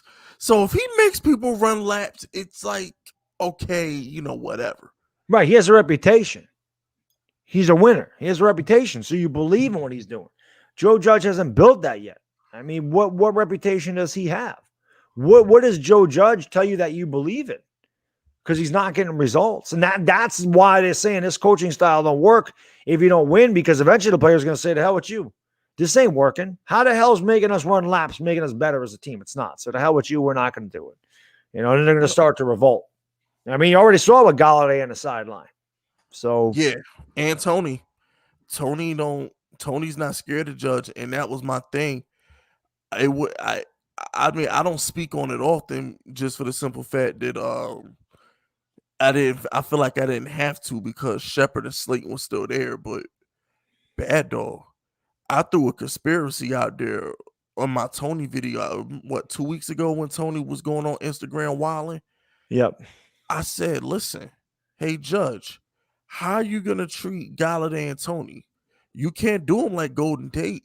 You see, you could abuse Golden Tate like that because you knew good and damn well he was getting cut at the end of the year. Yep. Tony's a first-round pick. Galladay's our highest paid player. You can't redshirt them and put them on the practice squad because of a tweet. So how does Joe Judge handle how does Joe Judge discipline his stars is what I'm asking you, Baddog. Yeah, I don't know. As he would say, he's one guy that doesn't bash his players in the media, so they handle everything behind closed doors, and that's what he says. We're gonna handle it within the unit. So I don't know. I don't exactly know what he does or what he did to Galladay, if anything. But if you're gonna make your coaches run laps and you got a player doing it on the sideline, you got to make the player run laps, according to Judge. So I'm not sure. By the way, Brian Howard, the name of the center is Tyler Lindenbaum for Iowa. That's the guy. I just seen him say Bad Oak's the name of the center again. It's Tyler Lindenbaum. Shout out to James West. How about them Cowboys? Pay homage to Eagles and Giant Eagles and midgets. What? Yeah, I mean, the Cowboys are pretty good through 3 games. Last time the Cowboys won a Super Bowl, man, I wasn't even old enough to legally drink, and now I'm in my middle 40s. So that tells you how long ago that's been. I do you one better. Most of the people on my channel are between 21 and 25. Cowboys ain't even won a Super Bowl since y'all been on this earth. Majority of the people who visit my channel and haven't even been alive to see the Cowboys win a Super Bowl. Or playing an NFC championship game. They ain't even been that far. Facts. Cowboy fans living off the past like nobody else. I know. They're good at that. We'll give them that. They're good at that. But listen, through 3 weeks, they're the best team in this division by far. It's not close. Yeah, I agree with that. Until we play, I still think because the thing, and I said it earlier tonight when I went on the Saints show with Big Q, you're not going to out-talent the Giants. There's not a lot of teams in the NFL that can out-talent us. The problem with us is we're not well coached. Right. That's the problem. Because and I tell people, like, I'm not lying when I say the Giants have a Super Bowl roster. Bad though. If Belichick, Sean Payton, Mike Tomlin, Andy Reid, if one of these elite coaches was the head coach of the Giants, what would our record be right now? That's a good question. I mean, I think we would be at least 2-1. I don't know if we would beat Denver. Denver beat us up pretty good. I'm not gonna lie, man. They pretty much. I mean, we were close for a half, but they dominated that game. I mean, you watch that. They owned time possession in the first half. They were able to move them. They did a lot of things to us. So I won't give us that win, but I definitely think better coaching wins the last 2 games without a doubt. We lose on last second field goals, and actually, like you said before we went live, we beat Washington 4 times in that game, only to come away with a loss. So yeah, I think we're 2-1 with a more experienced head coach, definitely. Could you imagine what Andy Reid or Sean Payton would do with Daniel Jones? Yeah, or Sean McVay. Yeah, McVay. That's another one. Kyle Shanahan. Oh my goodness, Saquon will rush for 1,500 yards in that offense. Yeah, is that whole Gary Kubiak, Kyle Shanahan, that whole offensive scheme that they be running, that it just works. You just plug and play running backs in them guys' schemes. Yeah. But I think going forward, the Giants have a lot of tough games, bad though. Yes, they do. I really, really fear for the future of this team because if we keep losing, they're gonna revolt on Judge eventually. It's gonna happen. The blow up is gonna happen. Yep. And once that happens, Joe Judge can never restore the culture. Nope. Once they buck one time on the disciplinarian guy, he can never be that guy again. Yeah, it happened to McAdoo. He lost the team in 2017. And I hate to be like the Jets where you're hiring a new coach. I mean, think about it. McAdoo is here for 2 years, gone. Sherman was here for 2 years, gone. Judge is here for 2 years. He may not even get through the year. He may be gone. So, eventually you're going to have to start letting. Was Joe Judge the right guy? I mean, his jury's still out. It don't look like it at this point. But eventually you got to start looking a little bit higher up. If you have 3 head coaches here in the last 6 years and everything is the same, the players are different, the coaches are different, the GMs are different. What the hell is the same? Why isn't it working? It's someplace. It's a scary next 5 games, man. I'm worried. I don't want to have to do a video saying Judge gets fired, or I don't want to have to do that video. I believe in Joe Judge. I just think Jason Garrett is just a bad offensive coordinator. I think Jason Garrett, believe it or not, I think he works better as a head coach because he's calm, cool, collective. Everybody says Jason Garrett's just a good guy. He's fun to be around. Like, he's a cool person. Yeah. He might be good for being a head coach, but his play calling is trash. And I honestly think if Freddie Kitchens had been calling our plays, we could be 3-0. Because offensively, we got firepower, man. A real coordinator would have been got the ball in Toney's hands. A real coordinator would have been letting Galladay go down the field. It's just, even you got Saquon Barkley, a real offensive coordinator would have found a way to get something out of this kid.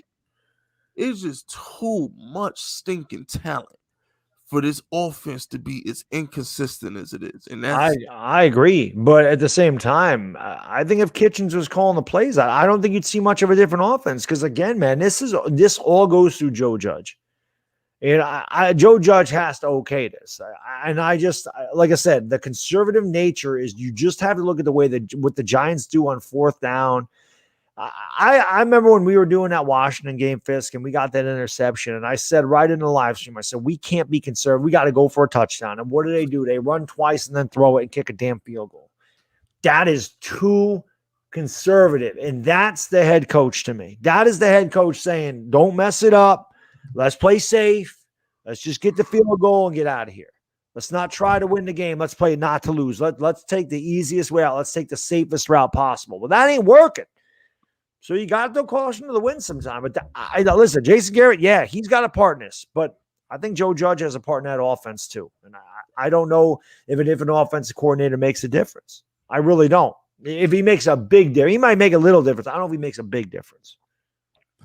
You might be right, because it's funny that going into the Washington game, Joe Judge was like, we can't get big plays versus these guys. We got to take it.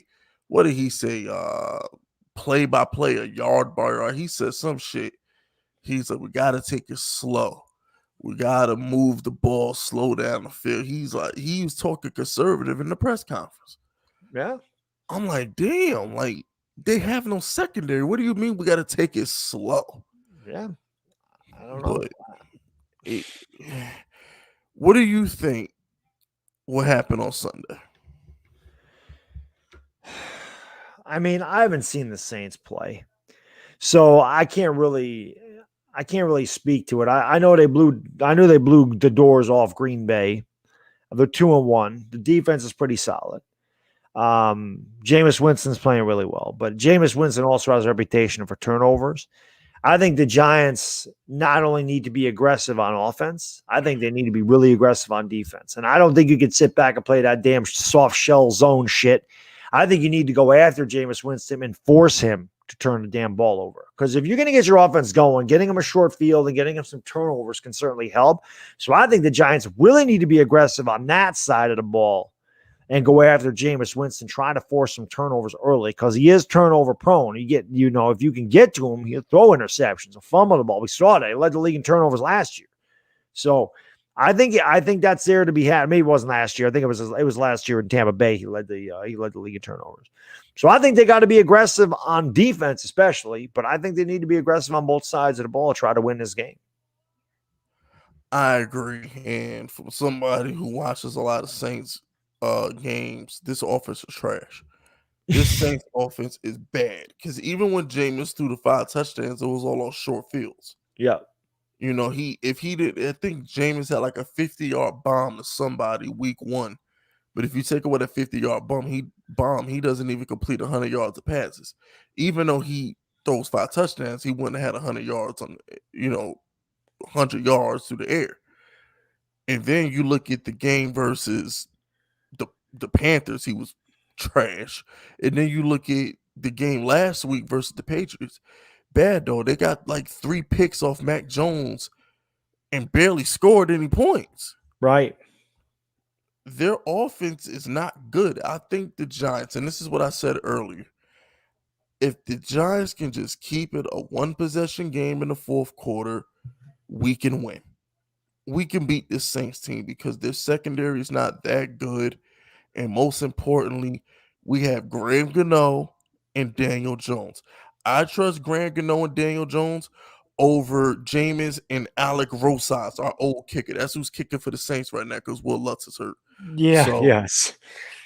Yeah, I think if it's close, because the Giants, we don't get blown out bad, though. Outside of that 149er game where Nick Mullins decided to be Joe Montana for a fucking afternoon, we don't get blown out, bro. So I expect it to be competitive. The question is, bad dog, will we shoot ourselves in the foot? I don't know, because we've done it the last 2 weeks, And another thing that Joe Judge got to stop doing is being careless with these damn timeouts, man. This clock management sucks. Like we burn timeouts like it's our job. Like, I don't understand this. And they're always on defense. And inevitably, we take a timeout on defense. It's like we help the offense out because we never stop them after we take a defensive timeout. Nope. Timeout, third and goal from the 7, they score a touchdown. Play clock's running down the lane. They got 2 seconds to snap the ball. They're not even set. They're going to have to take a timeout. Instead, we take a timeout on third down and long, and they convert 3rd and 9. So what the hell are we doing? Why is it, I was one thing I used to get so pissed off about Pat Shurmur was the terrible clock management. And Joe Judge doing the same thing. The only difference is when it comes to Joe Judge, it's just those speeches, bad dog. I really expected him to be disciplinarian and strategic, and we weren't going to beat ourselves, and we were going to be proud of the product. Like, when you give those speeches about not beating yourself, you're supposed to be a more disciplined team. And I just feel like Judge I don't know what the hell Judge is at this. I don't fucking know. Yeah, I don't either. Because when you hear him talk, you would think he'd be more aggressive than what he is. Right. Yeah, I agree. He talks aggressively, but then he comes out and he does the complete opposite. Like his press conferences are nothing like his game plans. Not even close. And that bothers me. I'm like, at some point, go for it. If it's 4th and 3 and one like the 37-yard line, go for it. Yep. Stop settling for field goals. Yep, I agree. And punting. And God knows, stop freaking punting on like the 30-something yard line. Like, who does that? Yep. I know. It's insane, man. Shout out to Mike Moran. Jameis doesn't even have 150 yards in the game. That's what I said. He barely threw for 100 yards. He threw 5 touchdowns versus Green Bay. But if you take away that 50-yard bomb he threw, he barely threw 400 passing yards. This Saints offense is trash, bad dog. I'm telling you. Yep. So we've basically covered all things Giants at this point. The only thing, let me see, was there anything I wanted to ask you about the Giants that I didn't get to? Yeah, okay, all right. So here's my last question with you about the Giants. All in all, if you can go back to the draft, would you have taken Parsons or Slater? I would have taken Parsons. Again, I'm a defensive guy. I certainly wouldn't have had a problem with Rashawn Slater, and he probably would have been the smarter pick for us. But Micah Parsons, that kid is he's a beast, man. You look at what he's doing for Dallas. I mean, he's just a disruptive force on defense, and I'm still an advocate of defense wins championships, man. So, I mean, obviously I would have changed our second pick. I don't think we would have taken Azeez Ojulari, who's actually played pretty well. But, I wanted Micah Parsons. I felt like we needed a disruptive pass rush. Not that he is that. And he's not a great coverage linebacker either, but I just felt like he would have been the guy And now that Blake Martinez is hurt, now it really shows up. So I don't know. But I would have been fine with either one of those guys. But here's the thing, Bad Dog. I'm not gonna lie to you. Had I known that kid could have played edge rusher, I would have wanted to take him. I thought Parsons was just a strictly middle linebacker. I didn't know they could just put him on the edge and he can go get a sack. I didn't know he could do that. Yeah, you can line him up anywhere, man. He's a stud. If I known he was gonna be that versatile, I would have said take him. Yeah. But I like the fact that we got the Bears pick. I truly think that Bears pick will be worth more than what our 13th pick was. Yeah, I agree with that. And before I let you out of here, Bad Dog, are we back? Is it Lakers at 5 versus everybody again? Are we back, baby? Oh man, listen. There's no doubt the Lakers are going to be formidable, man. There's no question that team, if they stay healthy, they're stacked. All right, so they didn't have a big man last year, but they got a few big men. They got Dwight Howard back. They added DeAndre Jordan. Gasol retired. They had no 3-and-D guys. They got to get Kendrick Nunn. Kendrick Nunn is the best thing that they did this entire offseason. You got Russell Westbrook. I mean, he hasn't won anything big, and people say he's a stat patter, but man, Russell Westbrook ain't got to do everything anymore. He don't have to carry. You got LeBron and AD there, so he don't have to carry. You got Malik Monk, you got Kenneth Bazemore, you got a lot of freaking depth. You got Trevor Ariza back. I know they're an older team. You got Melo. Like, they got a deep bench. These guys may be older, but they can play. And because they're so deep, they also got Rajon Rondo back. So they got that experience. They got the championship pedigree. And yeah, they're older guys, but because they're so deep, they shouldn't have to play 40 minutes a night. I think the Lakers are going to be very good if they stay healthy. Lakers at 4 versus everybody but the Nets. Lakers at, matter of fact, no, we ain't got to worry about the Nets no more because Kyrie can't play home games. So we ain't got to worry about the Nets. Oh, no, that's Kyrie is the gift that keeps on giving. Yes, he is. He just, it's funny, right? Because we talked a lot about Odell and like the issues that Odell had like off the field and things of that nature. But I never had the fear Odell would retire if we pissed him off. I don't think there's been a player in the history of sports that's like Kyrie Irving, where if you trade me, I retire. Kyrie's a diva. He's a diva, man. Kyrie Irving. So all he does is cry, man. Can't stand and then here's the thing, and I'm not gonna get too deep into this, but this has to be said because I was gonna do a video on it, but I said never mind. According to Kyrie Irving's aunt, this is from his aunt. He thinks that they're putting chips in him, and they're gonna control. And Bill Gates is going to control his mind with the chips, bro. That was his explanation for why he's not doing it. And I sat back and said to myself, at what point does Kevin Durant be a man and tell him to shut the hell up and even be a part of the team or don't? I know. For real, Bad Dog. If you was a Nets fan, at what point are you telling Kevin Durant to hold him accountable? Yeah, definitely. Or somebody, even if it ain't KD, James Harden, somebody hold him accountable for, But I mean, it's Kyrie Irving. I mean, who knows? If LeBron didn't do it, I guess nobody's going to do it. Yeah, good point. Yeah, good point. I mean, he went a whole month during a playoff run without talking to LeBron. So I mean, right. Yeah. Jesus. LeBron should get 2 rings for, first of all, the fact that he, not only did he win a ring for Cleveland, but he was teammates with Kyrie. That's like 5 rings in one. Yep. All right, the Cleveland ring may have to count for 5, bro. Yeah. May have to count for 5. It sucks that Kyrie went down there because when he first came in the league, I freaking loved him, man. He was one of my favorite players. But that, as Ice Cube said about his ex-girlfriend on Friday, cried, that girl gone. He's gone, man. Kyrie's gone. He's gone, man. He is way gone, man. And my take on the Lakers is I think they're gonna win the chip easily. I don't even think it's gonna be close. Because the thing is, Russell Westbrook and LeBron, if anything happens to Anthony Davis, Westbrook and LeBron are gonna have to get a chip.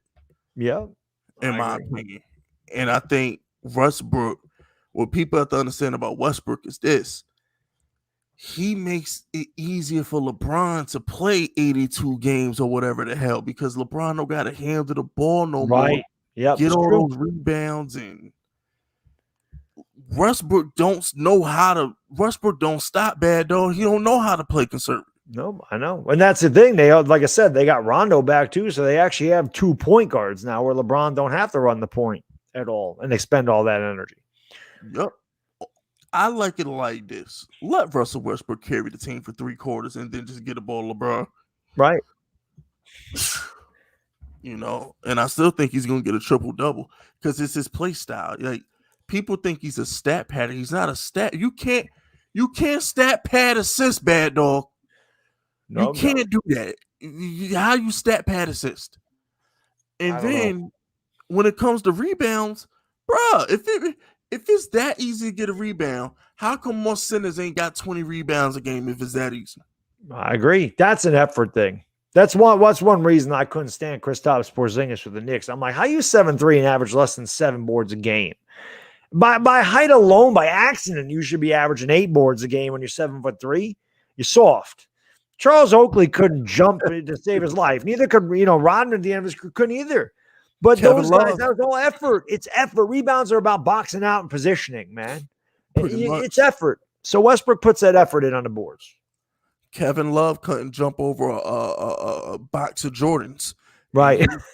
You know what I'm saying? He was out there getting 10 to 12 a night. So, yeah, it's definitely effort. But all in all, man, Bad Dog, I appreciate you coming on the channel, man. Yeah, my pleasure, man. Thank you for having me. Always a blast. Yeah, man. It's always a blast. Y'all make sure y'all hitting the sub button. Make sure you go over to Bad Dog's channel. If you're not already subscribed to his channel, his link is in the description. Subscribe to his channel. Bulletproof Giants, the podcast. Make sure y'all subscribe to that. I will upload this onto the podcast format. So if y'all want to watch it back or listen to it back, you can do it on your phone while you're at the gym or anything like that. You got anything you want to plug before we exit out, Bad Dog? Nah, man. Like I said, I appreciate you having me on, and I always enjoyed chopping it up with you. I think you're pretty real when it comes to the Giants, and it's unfortunate that we're not even into October and we're talking about changes already. It's been a rough few years for us as Giants fans, but I say it all the time on my channel, and it's a fact. I mean, I just look at all the support that all the Giants content creators get from their subscribers. It just tells you that this is a very loyal fan base, even through very thin times. And the fact that the Giants content creators come out here and put out the content week after week, day after day, no matter how bad this team, it tells you that we love the team. And the team owes us better than they're giving us. And hopefully they find it somewhere along the way here soon. And we can start talking about positive things instead of all these negative things that are going on. Facts. I would love to be able to chop it up with you about a playoff game preview. Right. That would be, that'd be a dream come true. Yes, it would. Yes, it would. But yeah, thanks for coming out. Y'all be safe tonight. Oh, wait, hold on. Jackson Jordan got that super chat in right on time. He got that bad boy in right on time. Shout out to Jackson Jordan. He says Westbrook looks good in purple and gold, but let's not forget he was in a Bad Dog. He was in a dress. Yeah, I don't know if you saw that picture when Westbrook was walking around LA in a dress. Yeah, I look at it this way, man. I used to say this about Odell Beckham because there was always a slander about, he's this, he's that. I said, I don't care if Odell Beckham was out there in a tutu and slippers as long as he's scoring touchdowns. If Russell Westbrook is helping the Lakers win games, I don't think anybody's going to care that he wore a dress. That's the only thing saving Westbrook is we know he a beast on the court. Right. That's the only thing saving him, because when he wore that dress, I said, I can't defend it. But when you average triple doubles every damn year, you do what you want to do. I mean, it's very, I can't say much to you at that point. Yeah. But yeah, we up out of here, fellas. Y'all be